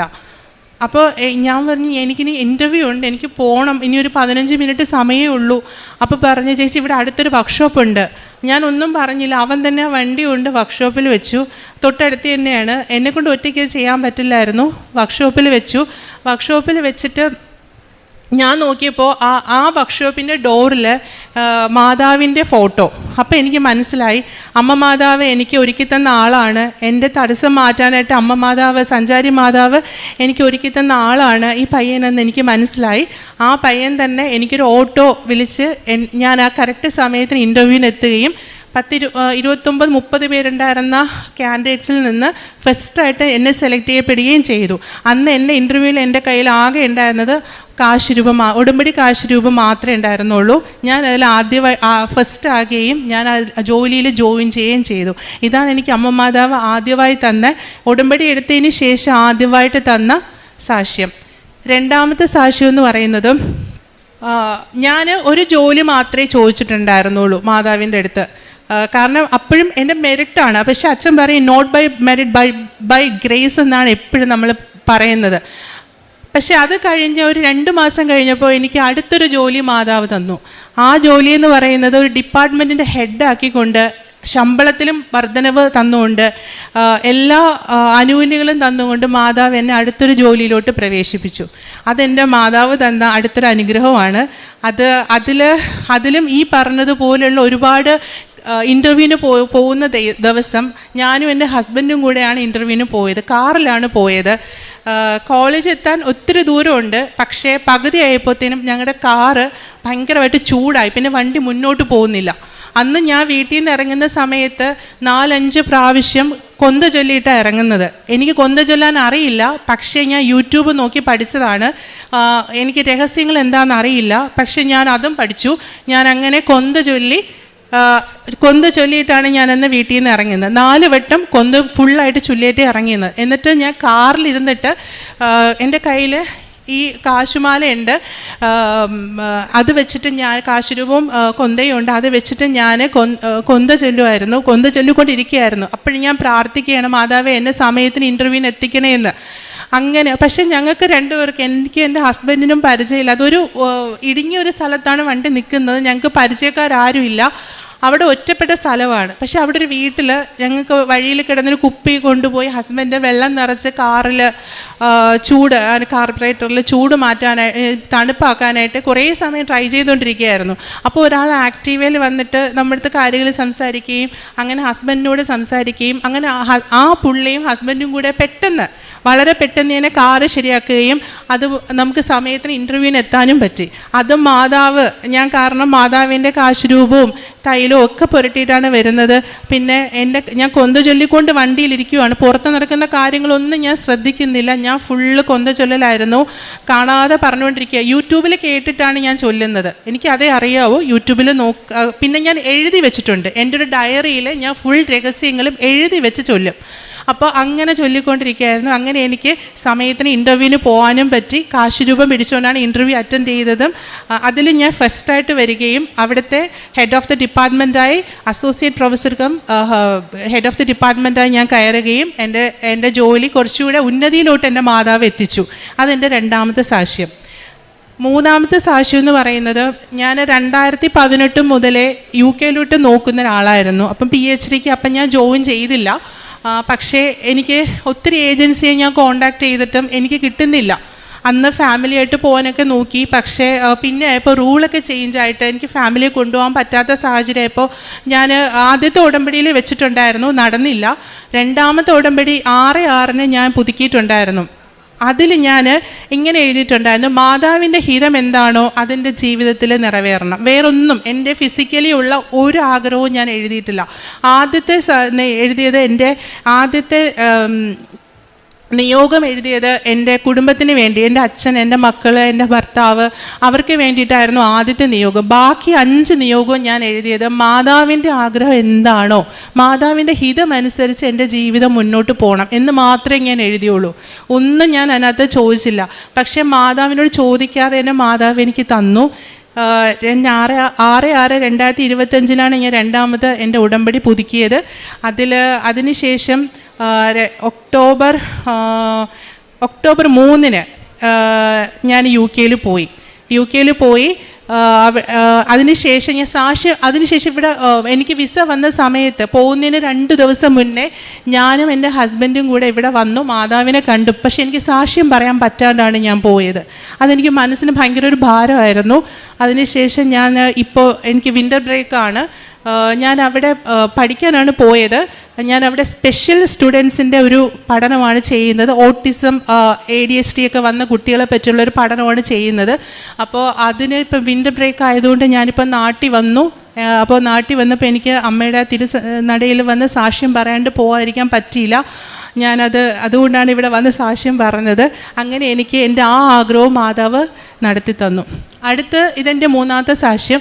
നാലാമത്തെ സാക്ഷ്യം എന്ന് പറയുന്നത് എൻ്റെ അച്ഛൻ്റെയാണ്. അതായത് എൻ്റെ അച്ഛന് ഞാൻ ഒറ്റ മകളാണ്. അപ്പോൾ 25/11/2025 എൻ്റെ അച്ഛൻ ഒന്ന് വീണായിരുന്നു. അപ്പം അച്ഛന് കുറച്ച് ഏജുണ്ട്. അച്ഛൻ വീണപ്പോൾ അച്ഛൻ്റെ വലത് കൈയുടെ എല്ല് പൊട്ടിപ്പോയി. അപ്പോൾ ഹോസ്പിറ്റലിൽ പോയി. അന്ന് ഞാൻ കോളേജിലാണ്. അപ്പം വീട്ടിൽ നിന്ന് വിളിച്ചു പറഞ്ഞു, ഇങ്ങനെ അച്ഛൻ വീണു, കൈയിലേക്ക് ഫ്രാക്ചർ ഉണ്ടെന്ന് പറഞ്ഞു. അപ്പം ഞാനും ഹസ്ബൻഡും പെട്ടെന്ന് തന്നെ ഹോസ്പിറ്റലിൽ വന്നു. ഞാൻ വേറൊന്നും എടുത്തില്ല. എൻ്റെ ബാഗ് കൊണ്ട് വെച്ചിട്ട് ആകെ എടുത്തത് കൊന്തയും കാശ് രൂപം മാത്രമേ എടുത്തിട്ടുണ്ടായിരുന്നുള്ളൂ. അത് രണ്ടും എടുത്തുകൊണ്ട് ഞങ്ങൾ പെട്ടെന്ന് ഹോസ്പിറ്റലിലോട്ട് ഓടി. അപ്പോൾ അവിടെ ചെന്നപ്പോൾ ഡോക്ടർ ആദ്യം പറഞ്ഞത് സർജറി ചെയ്യാണ്ട് എല്ല് ഒന്നും ചെയ്യാൻ പറ്റത്തില്ല, സർജറി വേണം. പക്ഷെ അച്ഛൻ്റെ പ്രായത്തിന് അത് സർജറി ഇമ്പോസിബിൾ ആണ്. അച്ഛന് ഷുഗറുണ്ട്. അപ്പം ഞാൻ പ്രാർത്ഥിച്ചത്, മാതാവേ അച്ഛന് സർജറി താങ്ങൂല, അച്ഛന് സർജറി ഇല്ലാണ്ട് മാതാവ് സുഖപ്പെടുത്തി കൊടുക്കണേന്ന് ഞാൻ പ്രാർത്ഥിച്ചു. ആദ്യം ഡോക്ടർ അങ്ങനെയാണ് പറഞ്ഞത്. അടുത്ത ഡോക്ടർ രണ്ടാമത് എക്സ്റേ എടുത്തിട്ട് നമ്മളെ വിളിപ്പിച്ചു. അപ്പോഴും ഞാൻ ഡോക്ടർ റൂമിൻ്റെ ഫ്രണ്ടിൽ ഈ കാശ് രൂപം പിടിച്ച് ഞാൻ പ്രാർത്ഥിക്കുകയാണ്, മാതാവേ ഡോക്ടർ തിരുത്തി പറയണേ, ഓപ്പറേഷൻ ഇല്ലാണ്ട് തന്നെ അച്ഛൻ സുഖപ്പെടണേന്ന് ഞാൻ ഭയങ്കര കണ്ണീരൊഴുകി ഞാൻ പ്രാർത്ഥിച്ചു. അപ്പോൾ ഡോക്ടർ എന്നെ ഹസ്ബൻഡിനെ അകത്ത് വിളിച്ചിട്ട് പറഞ്ഞു, നമുക്ക് എന്തായാലും ഇപ്പോൾ ഒരു സർജറി ചെയ്യണ്ട, പകരം നമുക്ക് 3 മാസം ബാൻഡേഡ് ഇട്ട് നോക്കാം. അപ്പം എല്ല് ശരിയായി പിടിക്കുവാണെങ്കിൽ പിന്നെ നമുക്ക് സർജറിയുടെ ആവശ്യമില്ല എന്ന് പറഞ്ഞു. അപ്പോൾ ശരിക്കും പറഞ്ഞു കഴിഞ്ഞാൽ എൻ്റെ പ്രാർത്ഥന, എൻ്റെ കണ്ണീരോടുള്ള പ്രാർത്ഥനയാണ് മാതാവ് കേട്ടത്. കാരണം അച്ഛന് സർജറി ചെയ്ത് കഴിഞ്ഞാൽ സർവൈവായിട്ട് വരാനായിട്ട് ഭയങ്കര ബുദ്ധിമുട്ടുള്ള പ്രായമാണ്. അങ്ങനെ എൻ്റെ പ്രാർത്ഥന കേൾക്കുകയും 3 മാസം കൊണ്ട് എൻ്റെ അച്ഛൻ സ്വന്തമായിട്ട് ചോറ് വാരി കഴിക്കുന്ന അവസ്ഥയിലോട്ട് വരികയും ചെയ്തു. അച്ഛൻ്റെ കൈ വയ്യാതിരിക്കുന്ന സമയത്ത് ഞാൻ എന്നും രാവിലെ ഡെയിലി ബ്രെഡ് പ്രാർത്ഥിക്കും. ഡെയിലി ബ്രെഡ് അച്ഛൻ്റെ എക്സ്റേ എല്ലാം ബുക്കിനകത്ത് വെച്ചിട്ട് ഞാൻ പ്രാർത്ഥിക്കും. അങ്ങനെ പ്രാർത്ഥിച്ചുകൊണ്ടിരുന്നപ്പോൾ ഒരു ദിവസം ഞാൻ എന്താണോ തലേ ദിവസം വചനം വായിച്ചത്, ആ വചനം തന്നെയാണ് ജോസഫ് അച്ഛൻ പിറ്റേന്നത്തെ പ്രാർത്ഥനയിലും പറഞ്ഞത്. അപ്പോൾ ഞാൻ എന്നിട്ട് അന്ന് എഴുതി, മാതാവേ അങ്ങനെ അച്ഛനൊരാൾ സഹായം ഇല്ലാണ്ട് എഴുതിക്കാൻ പറ്റില്ല. അപ്പോൾ ആരുടെ സഹായം ഇല്ലാണ്ട് അച്ഛനെ ഒന്ന് എഴുന്നേക്കാൻ പറ്റണേന്ന് മാത്രമേ ഞാൻ പ്രാർത്ഥിച്ചുള്ളൂ. ഞാൻ പ്രാർത്ഥിച്ചുകൊണ്ടിരിക്കുകയായിരുന്നു. അച്ഛൻ ആരുടെ സഹായം ഇല്ലാതെ എഴുന്നേക്കാൻ പറ്റില്ല. പക്ഷേ ഞാൻ പ്രാർത്ഥിച്ചുകൊണ്ട് തിരിഞ്ഞു നോക്കിയപ്പോൾ എൻ്റെ പുറകെ വന്ന് അച്ഛൻ നിൽക്കുക. ഞാൻ പ്രാർത്ഥിച്ച ഇത്രയേ ഉള്ളൂ, ആരുടെ സഹായം ഇല്ലാതെ എഴുന്നേക്കാൻ പറ്റണേ എന്ന്. അപ്പോൾ അച്ഛൻ വന്ന് നിൽക്കും. അപ്പം ഞാൻ ചോദിച്ചു, അച്ഛൻ എങ്ങനെ എഴുന്നേറ്റ് വന്നോന്ന് ചോദിച്ചാൽ അച്ഛൻ എന്നെ അറിയില്ല. അതെൻ്റെ അടുത്തൊരു സാക്ഷ്യം. ഞാൻ അച്ഛൻ്റെ കയ്യിൽ തൈലം പുരട്ടി എല്ലാ ദിവസവും ഞാൻ കുരിശ് വരയ്ക്കുമായിരുന്നു. അച്ഛൻ്റെ കയ്യിൽ തൈലം പുരട്ടി നെറ്റിയിലും കയ്യിലും കാലിലും ഒക്കെ കുരിശ് വരച്ച് കൊടുക്കുമായിരുന്നു. തേന് കൊടുക്കുമായിരുന്നു അച്ഛന്. അങ്ങനെയൊക്കെ. പിന്നെ അച്ഛനെ കൊന്ത വെച്ച് പ്രാർത്ഥിക്കുമായിരുന്നു. അച്ഛൻ കിടക്കുന്ന റൂമിൽ ഞാൻ മാതാവിൻ്റെ ഒരു ഫോട്ടോ വെച്ചിട്ടുണ്ട്. അങ്ങനെയൊക്കെ. പിന്നെ ബൈബിൾ അച്ഛൻ്റെ അടുത്തിരുന്ന് ഞാൻ വായിക്കും. ബൈബിൾ വായിക്കാനല്ല, പക്ഷേ ഞാൻ ബൈബിള് എൻ്റെ പുതിയ നിയമം മാത്രമേ ഉള്ളൂ, പക്ഷേ അത് ഞാൻ വായിക്കുമായിരുന്നു. അങ്ങനെയുള്ള പല പ്രേക്ഷിത പ്രവർത്തനങ്ങളും എൻ്റെ അച്ഛൻ്റെ ഒരു സുഖപ്രാപ്തിക്കായിട്ട് ഞാൻ ചെയ്തിട്ടുണ്ട്. അപ്പോൾ ഇത്രയുമാണ് എനിക്ക് എൻ്റെ അമ്മ മാതാവ് നേടിത്തന്ന അനുഭവങ്ങൾ എൻ്റെ ജീവിതത്തിൽ. പിന്നെ അതുപോലെ ഞാൻ ചെയ്യുന്ന പ്രേക്ഷിത പ്രവർത്തനങ്ങളെന്ന് പറഞ്ഞാൽ ഞാനും എൻ്റെ ഹസ്ബൻഡും എല്ലാ ശനിയാഴ്ചകളിലും medical college, general hospital, RCC അതുപോലുള്ള ഹോസ്പിറ്റലുകളിലെല്ലാം ശ്രീ ചിത്ര അവിടെയൊക്കെ ഞങ്ങൾ പോയിട്ട് ഉച്ച സമയത്ത് ചോറ് പൊതി കൊടുക്കുമായിരുന്നു. പിന്നെ അതുപോലെ പത്രം എല്ലാവർക്കും എത്തിക്കുമായിരുന്നു. പിന്നെ എൻ്റെ കൂട്ടുകാരികൾ, എൻ്റെ നാട്ടുകാർ, ഞാൻ പറഞ്ഞാൽ വിശ്വസിക്കുന്ന ആൾക്കാർ, അവരുടെ അടുത്തെല്ലാം എനിക്ക് കിട്ടിയ അനുഭവങ്ങൾ മാതാവിനെ പറ്റിയിട്ടും എനിക്ക് ഒരുപാട് കാര്യങ്ങളൊന്നും അറിയില്ല, പക്ഷേ ഞാൻ അവരിൽ നിന്നൊക്കെ ഒത്തിരി പഠിക്കുകയും ചെയ്തു. എനിക്ക് കഴിവുള്ള കാര്യങ്ങൾ അവരിലോട്ട് പറഞ്ഞു കൊടുക്കുകയും ഒരു വിശ്വാസം ഊട്ടി ഉറപ്പിക്കാൻ എനിക്ക് കഴിയുകയും ചെയ്തു. പിന്നെ എൻ്റെ എല്ലാ ദിവസവും ഡെയിലി ബ്രെഡ് ഞാൻ മുടക്കാറില്ല. എല്ലാ ദിവസവും അച്ഛൻ പറയുന്ന വചനങ്ങൾ ഞാനൊരു ഡയറിയിൽ എഴുതി വെക്കും. എല്ലാ ദിവസവും ഡേറ്റ് ഇട്ട് എഴുതി വെക്കും. എനിക്ക് വചനം പഠിക്കാൻ ഭയങ്കര ഇഷ്ടമാണ്. അതിൽ ഞാൻ തന്നെ ഒരു വചന ബോക്സ് ഞാൻ തന്നെയാണ് ഉണ്ടാക്കിയത്.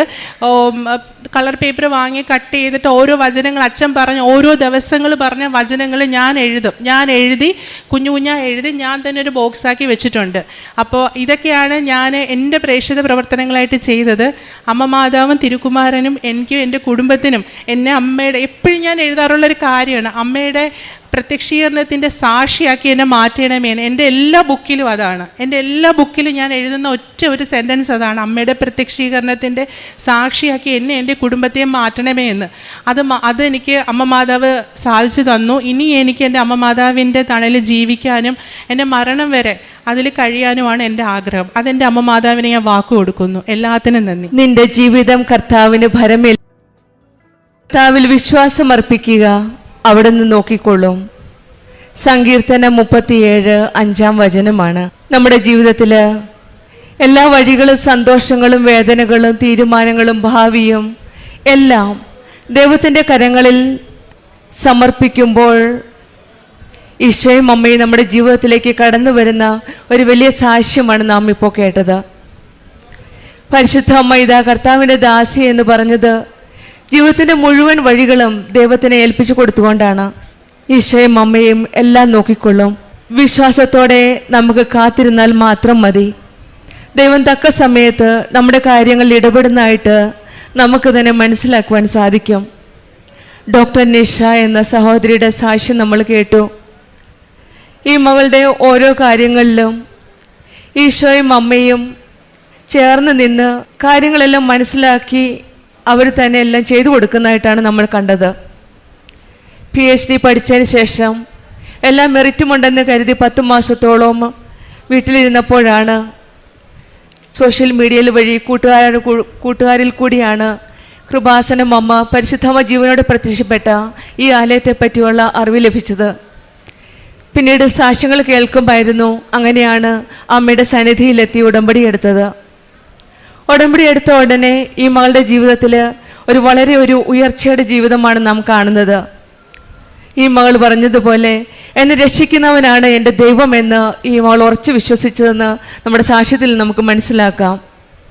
ആദ്യമായിട്ട് ഇവിടെ വന്ന് ഉടമ്പടി എടുത്ത ഉടനെ MBA കോളേജ് അധ്യാപികയായിട്ടാണ് ജോലി കിട്ടിയത്. പിന്നീട് 2 മാസം കഴിഞ്ഞപ്പം പെട്ടെന്ന് തന്നെ അവിടെ ഒരു ഉയർച്ച കിട്ടി. അസോസിയേറ്റ് പ്രൊഫസർ വിത്ത് HOD പൊസിഷനായിട്ട് വീണ്ടും അവിടുന്ന് തന്നെ ഒരു ഉയർച്ചയിലേക്ക് പോകുന്നതാണ്. ഈ മകൾ പ്രാർത്ഥിച്ചപ്പോൾ ഓരോ പ്രാവശ്യം ഉടമ്പടി പുതുക്കുമ്പോഴും പറയുന്നത് അമ്മയുടെ ഹിതം എന്താണോ അത് നടന്നാൽ മതി. മാതാവിൻ്റെ ഹിതമനുസരിച്ച് നമ്മൾ ചോദിക്കാത്ത എല്ലാം അമ്മയ്ക്കറിയാം. അമ്മയുടെ ഇഷ്ടമനുസരിച്ചെല്ലാം ചെയ്യട്ടെ എന്ന് മാത്രമാണ് ഈ മകൾ പ്രാർത്ഥിച്ചത്. പിന്നെ UK പഠിക്കുവാനും ജോലിയാണ് അടുത്ത ഉയർച്ച. ഓരോ പടിപടിയായിട്ട് നമ്മൾക്ക് കാണാം. ജീവിതം കർത്താവിന് ഭരമേൽപ്പിച്ചപ്പോൾ, കർത്താവാണ് എൻ്റെ രക്ഷകനാണ്, എൻ്റെ ദൈവം എന്ന് ഏറ്റുപറഞ്ഞപ്പോൾ ഈ മകളുടെ ജീവിതത്തിലുള്ള പടിപടിയായിട്ടുള്ള ഉയർച്ചയാണ് നമ്മൾ കാണുന്നത്. ഇതാണ് ഉടമ്പടി ജീവിതം. ഉടമ്പടി പദ്ധതി അനുസരിച്ച്, ഉടമ്പടി നിബന്ധനകളനുസരിച്ച് ആത്മാർത്ഥമായിട്ട് ഉടമ്പടി ജീവിതം നയിക്കുമ്പോഴാണ് അവരുടെ ജീവിതത്തിൽ ഈശോയും അമ്മയും കടന്നു ചെല്ലുന്നത്. അങ്ങനെയാണ് ഈ മകള് ഇന്ന് പരിശുദ്ധ അമ്മയുടെ സന്നിധിയിൽ വന്ന് സാക്ഷ്യപ്പെടുത്താനായിട്ട് വന്നത്. ആരുടെയും സഹായമില്ലാതെ അച്ഛൻ നടക്കുവാൻ സാധിച്ചു. അതൊരു വലിയ രോഗസൗഖ്യമാണ്. സർജറി വേണ്ടെന്ന് പറഞ്ഞു. ഈ മകളുടെ വിശ്വാസത്തോടെയുള്ള പ്രാർത്ഥനയാണ് ഈശോയും അമ്മയും കേട്ടത്. സർജറി ക്യാൻസൽ ചെയ്തു. അമ്മേ, അച്ഛനൊന്ന് നടന്ന് എൻ്റെ അടുത്ത് വന്ന് നിന്നാൽ മാത്രം മതി. ആ പറഞ്ഞ മാത്രമേ തന്നെ അച്ഛൻ അടുത്ത് വന്ന് നിന്നു. ഇതാണ് പരിശുദ്ധ അമ്മ.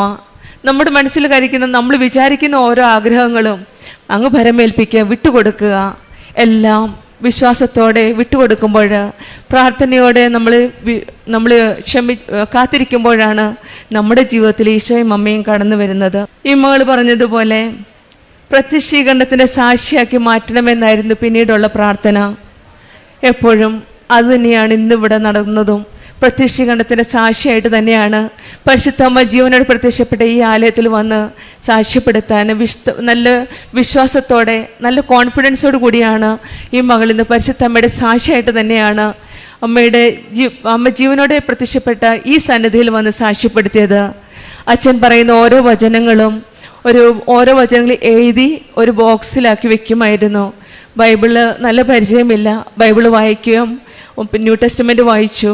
അച്ഛൻ പറയുന്ന ഓരോ വചനം, ഡെയിലി ബ്രെഡിൽ പറയുന്ന ഓരോ വചനങ്ങൾ എഴുതി ഈ മകൾ പ്രാർത്ഥിച്ച് പഠിച്ചു. ഇതാണ് വിശേഷവിധിയായിട്ട് ഓരോ മക്കളും ചെയ്യുന്ന ഓരോ കാര്യങ്ങൾ. ഈശോയും അമ്മയുടെ അടുത്തറിയുമ്പോൾ നമ്മൾ നമ്മുടേതായ രീതിയിൽ ഈശോയും അമ്മയെ മഹത്വപ്പെടുത്താനും അവരെ കൂടുതൽ സ്നേഹിക്കാനും കൂടുതൽ ആഴത്തിൽ വിശ്വാസമർപ്പിക്കാനും ഓരോ വഴികൾ കണ്ടുപിടിക്കുന്നതാണ് നമ്മുടെ ഉടമ്പടി മക്കളുടെ ജീവിതത്തിൽ കാണുന്നത്. പിന്നെ ഇവിടെ ജീവിതത്തിലുണ്ടായിരുന്ന ഒരു സഞ്ചാരി മാതാവിൻ്റെ സാന്നിധ്യമാണ്. 2 പ്രാവശ്യം ഇൻ്റർവ്യൂവിന് പോയപ്പോഴും, ഒരു പ്രാവശ്യം സ്കൂട്ടർ അവിടെ പോകുന്ന വഴിക്ക് തന്നെ ഒരു സഞ്ചാരി മാതാവിൻ്റെ സാന്നിധ്യം ഇവരുടെ ജീവിതത്തിൽ മനസ്സിലാക്കാൻ സാധിച്ചു. പരിശുദ്ധ അമ്മ കൂടെയാണ്, നമ്മുടെ കൂടെയുണ്ട്.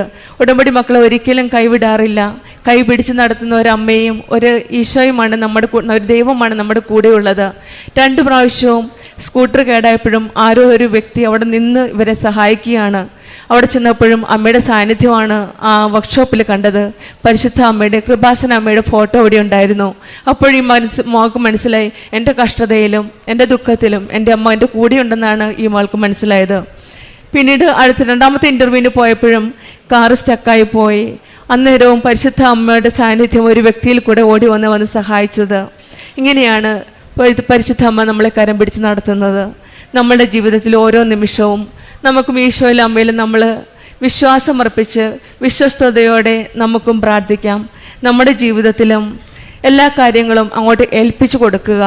ഏൽപ്പിക്കുന്നതിലൂടെയാണ് കൃപയുടെ തുടക്കം. പരിശുദ്ധ അമ്മ നമ്മുടെ ജീവിതത്തിലെ ഓരോ വഴികളിലും ഈശോയെ ഏൽപ്പിക്കാൻ, നമ്മുടെ ജീവിതത്തിലുള്ള ഓരോ വഴികളും ഈശോയെ ഏൽപ്പിക്കാൻ നമ്മെ സഹായിക്കട്ടെ. അവരെല്ലാം നോക്കിക്കൊള്ളും. ഇത് നമ്മുടെ പരിശ്രമമല്ല, ദൈവത്തിൻ്റെ പ്രവൃത്തിയാണ്. ഏൽപ്പിക്കുകയാണ് കൃപയുടെ വാതിൽ. എല്ലാം ഭാരമേൽപ്പിക്കുക. തുടക്കം പരിശുദ്ധ അമ്മ നമ്മുടെ ജീവിത വഴികൾ മുഴുവൻ ഈശോയെ ഏൽപ്പിക്കാൻ നമുക്ക് കൃപ തരട്ടെ എന്ന് പ്രാർത്ഥിച്ചുകൊണ്ടും ഡോക്ടർ നിഷയ്ക്കും കുടുംബത്തിനും ലഭിച്ച എല്ലാ അനുഗ്രഹങ്ങൾക്കും നമുക്ക് കരങ്ങളടിച്ച് ദൈവത്തെ മഹത്വപ്പെടുത്താം. യേശുവേ നന്ദി, യേശുവേ സ്തുതി. ആദ്യമായി തന്നെ മാതാവിൻ്റെ മുൻപിലും ഈശോൻ്റെ മുമ്പിലും ഈ അൾത്താരയിൽ നിന്ന് എനിക്ക് സാക്ഷ്യം പറയാൻ അനുഗ്രഹം നൽകിയതിനും മാതാവിനും ഈശോയ്ക്ക് ഒരുപാട് നന്ദി പറയുന്നു. എൻ്റെ പേര് അബിത. ഇത് എൻ്റെ അപ്പ, അമ്മ. ഞങ്ങൾ വരുന്നത് സെൻറ്റ് സെബാസ്റ്റ്യൻ ചർച്ച് മേരിഗിരി, അങ്കമാലിയിൽ നിന്നാണ്. ഞാനിവിടെ ആദ്യമായി വരുന്നത് 2023 ജൂൺ 15-ാം തീയതിയാണ് ഞാൻ ആദ്യമായി ഉടമ്പടി എടുക്കാൻ വരുന്നത്. ഞാൻ ഉടമ്പടി എടുക്കാനുള്ള കാരണം, ഞാൻ 2021 +1 +2 പാസ് ഔട്ടായതാണ്. അത് കഴിഞ്ഞ് എൻ്റെ ഏറ്റവും വലിയ ഡ്രീമായിരുന്നു എനിക്ക് ന്യൂസിലൻഡ് പോകണം എന്നുള്ളത്. അതും ഞാൻ 6th or 7th എന്തോ പഠിക്കുമ്പോൾ മുതലുള്ള എൻ്റെ ഡ്രീമായിരുന്നു. കാരണം എൻ്റെ കസിൻസ് അവിടെയുണ്ട്. അപ്പോൾ അവർ പറഞ്ഞ് എനിക്ക് ന്യൂസിലാൻഡ് എന്നുള്ളത് ഭയങ്കര ഒരു ക്രേസായി മാറി, എനിക്ക് അവിടെ പോയി പഠിക്കണം എന്നുള്ളത്. അങ്ങനെ 2021 ഞാൻ കോഴ്സ് കഴിഞ്ഞിറങ്ങിയപ്പം നല്ല വിജയത്തോടു കൂടി ഇറങ്ങാൻ പറ്റി. അപ്പോൾ അതുവരെ എൻ്റെ ലൈഫിൽ അങ്ങനെ ഫെയിലിയർ എന്താണെന്ന് ഞാൻ അനുഭവിച്ചിട്ടുണ്ടായിരുന്നില്ല. കാരണം പഠിക്കുമ്പോഴാണേലും അത്യാവശ്യം നല്ല മാർക്കൊക്കെ കിട്ടിപ്പോരുന്നുണ്ടായിരുന്നു ദൈവാനുഗ്രഹിച്ച്. അത് കഴിഞ്ഞ് ഞാൻ IELTS സ്റ്റാർട്ട് ചെയ്തപ്പോൾ ഞാൻ കുറേ എക്സാംസ് എഴുതി. ഒന്നെഴുതുമ്പം സ്പീക്കിംഗ് പോവും, ഒന്നെഴുതുമ്പം റൈറ്റിംഗ് പോവും. അങ്ങനെ കുറേയും ട്രൈ ചെയ്ത് 2022 നവംബർ ആയപ്പോഴാണ് എൻ്റെ എക്സാമും എൻ്റെ പേപ്പർ വർക്ക്സും ഒന്ന് സ്റ്റാർട്ട് ചെയ്യാൻ എനിക്ക് പറ്റിയേ. സ്റ്റാർട്ട് ചെയ്തെങ്കിലും എൻ്റെ കോളേജ്, ഞാൻ ആഗ്രഹിച്ച കോളേജ് എനിക്ക് ജോയിൻ ചെയ്യാൻ പറ്റിയില്ല. അവിടെ ന്യൂസിലാൻഡിലപ്പോഴേക്കും ഫ്ലഡ് വന്ന് ആകെ കോളേജുകളൊക്കെ ക്ലോസ് ചെയ്തു. വീണ്ടും ഒരു 1 year വെയിറ്റ് ചെയ്യേണ്ടി വരുമെന്ന് എൻ്റെ അടുത്ത് പറഞ്ഞു. ഓൾറെഡി എൻ്റെ 1 year പോയായിരുന്നു അപ്പോഴേക്കും. അത് കാരണം ഞാൻ കോളേജ് ചേഞ്ച് ചെയ്തു. അങ്ങനെ കോളേജൊക്കെ ചേഞ്ച് ചെയ്ത് വീണ്ടും ഫോർമാലിറ്റീസ് ഒന്നേന്നെ സ്റ്റാർട്ട് ചെയ്തു. ലോണിൻ്റെ പേപ്പേഴ്സൊക്കെ സ്റ്റാർട്ട് ചെയ്തു. അതൊക്കെ നല്ല സ്മൂത്തായിട്ട് ആ സമയത്ത് റൺ ചെയ്തു. എല്ലാം നല്ല പെട്ടെന്ന് ലോണിൻ്റെ കാര്യങ്ങളൊക്കെ എല്ലാം ഓക്കെ ആയി. ആ കോളേജ് മാറിയെങ്കിലും എനിക്ക് കുറേ ഫണ്ടിൻ്റെ ഇഷ്യൂസ് ഉണ്ടായിരുന്നു. പെട്ടെന്ന് കുറേയും ഹ്യൂജ് എമൗണ്ട് വീണ്ടും കാണിക്കേണ്ടി വന്നു. പക്ഷേ എങ്കിലും ദൈവം അനുഗ്രഹിച്ച കസിൻസും അമ്മയുടെ കസിൻസും അപ്പയുടെ കസിൻസും എല്ലാവരും കൂടിയൊക്കെ ഉള്ളതുകൊണ്ട് അതങ്ങ് ക്ലിയറായി പോയി. അത് കഴിഞ്ഞ് എനിക്ക് എൻ്റെ ബർത്ത്ഡേ June 21 അപ്പോൾ 2023 June 20 ഞാൻ പഠിച്ച സ്കൂളിലിരുന്നപ്പോൾ എനിക്കൊരു മെയിൽ, അവിടെയാണെങ്കിൽ റേഞ്ചും കൂടി ഇല്ല. ഞാൻ പ്ലാന്റേഷനിലാണ് +1 +2 പഠിച്ച കാലടി പ്ലാന്റേഷൻ. അവിടെ ഇരുന്നപ്പോഴാണ് എനിക്കെൻ്റെ വിസ വരുന്നത്. അപ്പോൾ ഞാൻ ഭയങ്കര ഹാപ്പിയായിരുന്നു, വിസ വന്നല്ലോ ഇത്രയും കഷ്ടപ്പെട്ടിട്ടെന്ന് ഓർത്ത്. അങ്ങനെ വിസ വന്നു. ബാക്കി ഫോർമാലിറ്റീസ്, എനിക്ക് ലിവിങ് എക്സ്പെൻസ് അടയ്ക്കണമായിരുന്നു അവിടേക്ക്. ലിവിങ് എക്സ്പെൻസ് അടയ്ക്കാൻ വേണ്ടി അവിടേക്ക് ബാങ്ക് അക്കൗണ്ടിൻ്റെ ഫോർമാലിറ്റീസൊക്കെ ചെയ്ത സമയത്ത് എനിക്ക് ബാങ്ക് അക്കൗണ്ട് ഓപ്പണായി കിട്ടിയില്ല ഫസ്റ്റ്. വീണ്ടും ഇമിഗ്രേഷനിൽ വിളിച്ച് എനിക്ക് 2 ആഴ്ച എക്സ്റ്റെൻഡ് ചെയ്ത് കിട്ടി വിസ. പക്ഷേ എന്നിട്ട് പോലും എൻ്റെ ബാങ്ക് അക്കൗണ്ട് അവിടെ ഓപ്പണായി എനിക്ക് കിട്ടിയില്ല. സോ ഇമിഗ്രേഷനിൽ വീണ്ടും റിക്വസ്റ്റ് ചെയ്തപ്പോൾ അവർ പറഞ്ഞു അവർക്ക് ഇനിയും എക്സ്റ്റെൻഡ് ചെയ്യാൻ പറ്റത്തില്ല, സോ അവർ വിസ ക്യാൻസൽ ചെയ്യുവാന്ന് പറഞ്ഞു. ഞാൻ അങ്ങനെ ഒരുപാട് ആഗ്രഹിച്ചത് ക്യാൻസലായി പോയപ്പോൾ ഭയങ്കര ബുദ്ധിമുട്ടായിരുന്നു. അത് കഴിഞ്ഞ് അങ്ങനെ ഇരിക്കുമ്പോഴാണ് കൃപാസനത്തിലേക്ക് ഞങ്ങൾ വരുന്നത്. 2023 June 15 ഞാൻ വന്നതിന് ശേഷം വിസ വന്നത്, പക്ഷെ അത് ക്യാൻസലായിപ്പോയി. എന്നിട്ട് പിന്നെ വീണ്ടും 15 വന്ന് ഉടമ്പടി എടുത്തു. അത് കഴിഞ്ഞ് എനിക്ക് വീണ്ടും കുറേ ദിവസങ്ങൾ കഴിഞ്ഞപ്പോൾ വിസ വന്നു. ആ വിസ വന്നു കഴിഞ്ഞപ്പോൾ ഇവിടെ വന്ന് ഉടമ്പടി എടുത്തതിന് ശേഷം ആ വിസ വരുന്നത്. വിസ വരുന്നത് July 10 എനിക്ക് വിസ വരുന്നത്. അതും ഇവിടെ വന്ന് 15 ഉടമ്പടി എടുത്തു. ആ ഒരു 1 month പോലും എടുത്തില്ല. ഒരു 3.5 weeks എനിക്ക് വേറെ ഫോർമാലിറ്റീസ് ഒന്നും ഇല്ലാതെ വേഗം ബാങ്ക് അക്കൗണ്ട് ഓപ്പണായി കിട്ടിയും എൻ്റെ ലിവിങ് എക്സ്പെൻസ് ഞാൻ അങ്ങോട്ട് സെൻഡ് ചെയ്യും. അങ്ങനെ എല്ലാ ഫോർമാലിറ്റീസും കഴിഞ്ഞ് പെട്ടെന്നൊരു ദിവസം പ്രതീക്ഷിക്കാതെ, ഒട്ടും എക്സ്പെക്ട് ചെയ്തിട്ടുണ്ടായിരുന്നില്ല, എനിക്ക് ഓൾറെഡി July 17 ക്ലാസ് തുടങ്ങുമായിരുന്നു. അപ്പോൾ ഏജൻസിയിൽ നിന്നൊക്കെ വിളിച്ചിട്ട് പറഞ്ഞു ഇയാൾക്ക് ക്ലാസ് അറ്റൻഡ് ചെയ്യാൻ പറ്റത്തില്ല സ്റ്റാർട്ടിങ് ഡേയ്സ് ഓൺവേഡ്സ്. അപ്പോൾ അതുകൊണ്ട് കോളേജിൽ നമ്മൾ എക്സ്റ്റൻഷൻ റിക്വസ്റ്റ് ചെയ്യണം. പക്ഷേ അത് ലാസ്റ്റ് സ്റ്റേജിൽ റിക്വസ്റ്റ് ചെയ്യാൻ പറ്റത്തുള്ളൂ. സോ നമുക്കത് ഹോൾഡ് ചെയ്ത് വെക്കാം, പറ്റില്ലെങ്കിൽ നമുക്ക് എക്സ്റ്റൻഷൻ ചോദിക്കാം എന്നൊക്കെ പറഞ്ഞ് വെച്ചിരിക്കുന്ന സ്റ്റേജായിരുന്നു. അങ്ങനെ ഇരിക്കുമ്പോൾ ഒരു ദിവസം രാവിലെ July 10 രാവിലെ എന്നെ ഏജൻസിയിൽ നിന്ന് വിളിച്ചിട്ട് പറഞ്ഞു എനിക്ക് വിസ വന്നു എന്ന്. ഒട്ടും എക്സ്പെക്റ്റ് ചെയ്യാതിരുന്നൊരു മൊമെൻ്റ് ആയിരുന്നു അത്. അത് കഴിഞ്ഞു ഞാനാണ് ഓൾറെഡി ഇങ്ങനെ കുറേ നാളുകളായിട്ട് ആഗ്രഹിച്ചിരുന്നുകൊണ്ട് എല്ലാം പ്രിപ്പയർഡ് ആയിരുന്നു. ഡ്രസ്സാണേലും എല്ലാ സാധനങ്ങളും ഇങ്ങനെ ഓൾറെഡി പ്രിപ്പയർഡ് ചെയ്ത് വെച്ചിട്ടുണ്ടായിരുന്നു. അതുകൊണ്ട് പിന്നെ ഒട്ടും വെയിറ്റ് ചെയ്യാൻ നിന്നില്ല. പിന്നെ 17 ക്ലാസ് തുടങ്ങും എന്നുള്ളതുകൊണ്ടും പിന്നെ ഒരാഴ്ച കഴിഞ്ഞിട്ട് പോകാം അല്ലെങ്കിൽ 2 ദിവസം കഴിഞ്ഞിട്ട് പോകാം എന്നുള്ളൊരു തോട്ടമൊന്നും അപ്പം വന്നില്ല. പിന്നെ കസിൻസിൻ്റെ അടുത്ത് ചോദിച്ചപ്പോഴും എത്രയും പെട്ടെന്ന് കയറി പോരെ എന്നുള്ളൊരു തോട്ടായിരുന്നുകൊണ്ട് അങ്ങനെ 10 എനിക്ക് വിസ വന്നു. 11 വൈകുന്നേരത്തെ ടിക്കറ്റ് എടുത്ത് ഞാൻ 11 തന്നെ ഇവിടുന്ന് ഫ്ലൈ ചെയ്തു. അതിന് വലിയ അനുഗ്രഹം എന്താണെന്ന് വെച്ച് കഴിഞ്ഞാൽ എനിക്ക് ആദ്യം വിസയ്ക്ക് അപ്ലൈ ചെയ്തപ്പോൾ മുതൽ ഏജൻസിയിൽ നിന്ന് എനിക്ക് വിസ ഇൻ്റർവ്യൂസ് അവർ ട്രെയിൻ ചെയ്യിപ്പിക്കുന്നുണ്ടായിരുന്നു. എല്ലാ ദിവസവും അവർ വിളിച്ച് ഇങ്ങനെ ക്വസ്റ്റ്യൻസ് എല്ലാവർക്കും ഉള്ള പോലെ തന്നെ ട്രെയിൻ ചെയ്യിപ്പിക്കുമായിരുന്നു. ആഴ്ചയിൽ 3 ദിവസം 4 ദിവസമൊക്കെ ആയിട്ട് അവർ ഫ്രീ ആകുമ്പോൾ. അപ്പോൾ എനിക്കാണ് ഇൻ്റർവ്യൂ ഒന്നാമത് ന്യൂസിലാൻഡാണ് നമ്മൾ ആദ്യമായിട്ട് അവിടെ പോകുന്നത്. നമ്മളുടെ ഇംഗ്ലീഷും അവിടുത്തെ ഇംഗ്ലീഷും എൻറ്റയർലി ഡിഫറെൻറ്റാണ്. അതിപ്പോൾ എല്ലാ സ്ഥലത്തുമാണെങ്കിലും. അപ്പോൾ അതുകൊണ്ട് എനിക്ക് നല്ല ടെൻഷൻ ഉണ്ടായിരുന്നു. പിന്നെ ഇവിടുത്തെ ടൈം നല്ല വ്യത്യാസമാണ്. 7.5 മണിക്കൂർ പ്ലസ് ആണ് അവിടെ. അപ്പോൾ ഇവിടുത്തെ ഒരു വെളുപ്പിന് ആ ഒരു ടൈമിലായിരിക്കും അവർ ഇൻ്റർവ്യൂവിന് വിളിക്കുക. വെളുപ്പിനൊരു 2 മണി 3 മണി 1 മണി ആ സമയത്തൊക്കെ. അപ്പോൾ ആ ദിവസങ്ങളിലൊക്കെ ഫോൺ അടുത്ത് വെച്ച് റിംഗ് ടൂണൊക്കെ ഫുള്ളാക്കിയിട്ടാണ് കിടന്നുകൊണ്ടിരുന്നേച്ചത്. ഇടയ്ക്കിടയ്ക്ക് എഴുന്നേറ്റൊക്കെ നോക്കുമായിരുന്നു ആ ദിവസങ്ങളിൽ. ചില ദിവസം ടെൻഷനാണ്, രാവിലെ എഴുന്നേറ്റ് നോക്കുമ്പോൾ വല്ല കോളും മിസ്സായിട്ടുണ്ടോ, കാരണം നമുക്ക് തിരിച്ച് വിളിക്കാനൊരു ഓപ്ഷൻ ഇല്ലല്ലോ അതുകൊണ്ട്. പക്ഷെ എന്തോ ഭാഗ്യത്തിന് എനിക്ക് വിസ ഇൻ്റർവ്യൂ പോലും ഉണ്ടായിരുന്നില്ല. മാതാവിൻ്റെ വലിയ അനുഗ്രഹം കൊണ്ട് എനിക്ക് നല്ല ടെൻഷനായിരുന്നു എന്താവും. പക്ഷെ എനിക്ക് വിസ ഇൻ്റർവ്യൂ ഒന്നും ഇല്ലാണ്ട് ഡയറക്റ്റ് എനിക്ക് ജൂലൈ 10 വിസ കിട്ടി. 11 ഞാൻ ഇവിടുന്ന് ഫ്ലൈ ചെയ്തു. ഞാൻ ഉടമ്പടി എടുത്തത് ജൂൺ 15. ഞാൻ ജൂലൈ 15 വിത്തിൻ ആ 1 മന്തിൽ ഞാൻ ന്യൂസിലൻഡിൽ ലാൻഡ് ചെയ്തു. അവിടെ ലാൻഡ് ചെയ്തിട്ട് ശേഷമാണെങ്കിലും ഇപ്പം ഞാൻ അവിടെ BSc പഠിക്കുന്നത്. BSc നഴ്സിംഗ് ഫൈനൽ ഇയറാണ് എനിക്കിനിപ്പോൾ ഇൻറ്റേൺഷിപ്പും എൻ്റെ എക്സാമും കൂടെ ബാക്കിയുള്ളൂ. ബാക്കി എൻ്റെ കോഴ്സസ് എല്ലാം കംപ്ലീറ്റ് ആയി. അവിടെ എത്തിയിട്ടാണെങ്കിലും ഞാൻ എത്തിയ സ്റ്റേജിൽ കോവിഡും ഫ്ലഡും കാരണമൊക്കെ അവിടെ പാർട്ട് ടൈമൊക്കെ ഭയങ്കര ഷോർട്ടായിരുന്നു കിട്ടാനായിട്ട്, ഭയങ്കര ബുദ്ധിമുട്ടായിരുന്നു. അങ്ങനെ ഇരിക്കുമ്പോൾ ഞാൻ ഓഗസ്റ്റ് 2023 എനിക്ക് ഹെൽത്ത് കെയർ അസിസ്റ്റൻ്റായിട്ട് ഒരിടത്ത് വർക്ക് കിട്ടി. പക്ഷെ അവിടെ സ്റ്റാഫ് കുറേ ഉണ്ടായിരുന്നു. പിന്നെ ഞങ്ങൾ കാഷ്വൽ സ്റ്റാഫ്സ് ആയതുകൊണ്ട് ഭയങ്കര ഷോർട്ടായിരുന്നു ഷിഫ്റ്റ്. മാസത്തിലൊക്കെ ഒരെണ്ണമൊക്കെ കിട്ടി അങ്ങനെയുള്ളായിരുന്നു. അങ്ങനെ ഇരിക്കുമ്പോൾ ചെന്ന സമയമായതുകൊണ്ട് നമ്മൾ ഇവിടുന്ന് ഫണ്ടൊക്കെ ട്രാൻസ്ഫർ കൊണ്ടുപോയിട്ടുണ്ടായിരുന്നുകൊണ്ട് ചെന്ന ഒരു 2 മാസത്തെ കാര്യം എങ്ങനെയൊക്കെയോ നടന്നു. പിന്നെ ഹെൽത്ത് കെയർ അസിസ്റ്റൻ്റായിട്ട് ഞാൻ വർക്ക് ചെയ്തുകൊണ്ടിരുന്നിടത്ത് എനിക്ക് കൂടുതൽ ഷിഫ്റ്റ്സ് കിട്ടാൻ തുടങ്ങി. ആഴ്ചയിൽ 3 ഷിഫ്റ്റും 2 ഷിഫ്റ്റൊക്കെ എനിക്ക് റൺ ചെയ്യാൻ പറ്റുന്നുണ്ടായിരുന്നു അവിടെ. അതുപോലെ തന്നെ എനിക്കൊരു ഹോട്ടലിൽ വർക്ക് ചെയ്യാൻ പറ്റി. വീക്ക്ലി 2 ദിവസം എനിക്കിപ്പോൾ ഹോട്ടലിലും പാർട്ട് ടൈം ഉണ്ട്. സോ അതുകൊണ്ട് എനിക്കിപ്പോൾ എൻ്റേതായ കാര്യങ്ങൾ ഇവരെ ബുദ്ധിമുട്ടിക്കാതെ എനിക്ക് അവിടെ ചെയ്യാൻ പറ്റുന്നുണ്ട്. അതൊക്കെ മാതാവിൻ്റെ വലിയ അനുഗ്രഹമായിട്ട് ഞാൻ കാണുന്നു. ഇനി ഞാൻ അമ്മയ്ക്ക് കൊടുക്കാം. ഈശോയ്ക്കും മാതാവിനും ഒരുപാട് നന്ദി. ഞാൻ ഉടമ്പടി എടുത്തത് 16/2/24 ആദ്യമായി ഉടമ്പടി വെച്ചത് എൻ്റെ മകനാണ്. മകനില്ലാത്തതുകൊണ്ട് എനിക്കത് പറയാൻ പറ്റില്ല. രണ്ടാമത് വെച്ചത് എനിക്ക് വർഷങ്ങളായിരുന്നു തലവേദന. ഇവിടെ വന്ന് ഉടമ്പടി എടുത്തതിൻ്റെ ഫലമായി എനിക്കത് മാറിക്കിട്ടി. പിന്നെ ഉറക്കക്കുറവ്, ഒത്തിരി നാളുകളായി ഉറക്കമില്ലായിരുന്നു. ആഴ്ചകളോളം ഉറക്കമില്ലാതെ ഇരുന്നിട്ടുണ്ട്. ഉറക്ക ഗുളിക വാങ്ങിച്ച് കഴിച്ചിട്ടുണ്ട്. എന്നാൽ പോലും ഉറക്കം ഉണ്ടാവാറില്ല. ഇവിടെ വന്ന് ഉടമ്പടി എടുത്ത് വ്യഞ്ചരിച്ച വസ്തുക്കൾ ഉപയോഗിച്ചതിന് ഫലമായി 3-ാം ദിവസം തന്നെ ആദ്യത്തെ ഉടമ്പടിയിൽ തന്നെ എനിക്കത് മാറിക്കിട്ടി. ഞാനിപ്പോൾ 7ാമത്തെ ഉടമ്പടി പുതുക്കിയിരിക്കുകയാണ്. പിന്നെ മകളുടെ കാര്യങ്ങൾ മകൾ പറഞ്ഞു. ഇത്രയും അനുഗ്രഹം തന്ന മാതാവിന് 1000 നന്ദി പറയുന്നു.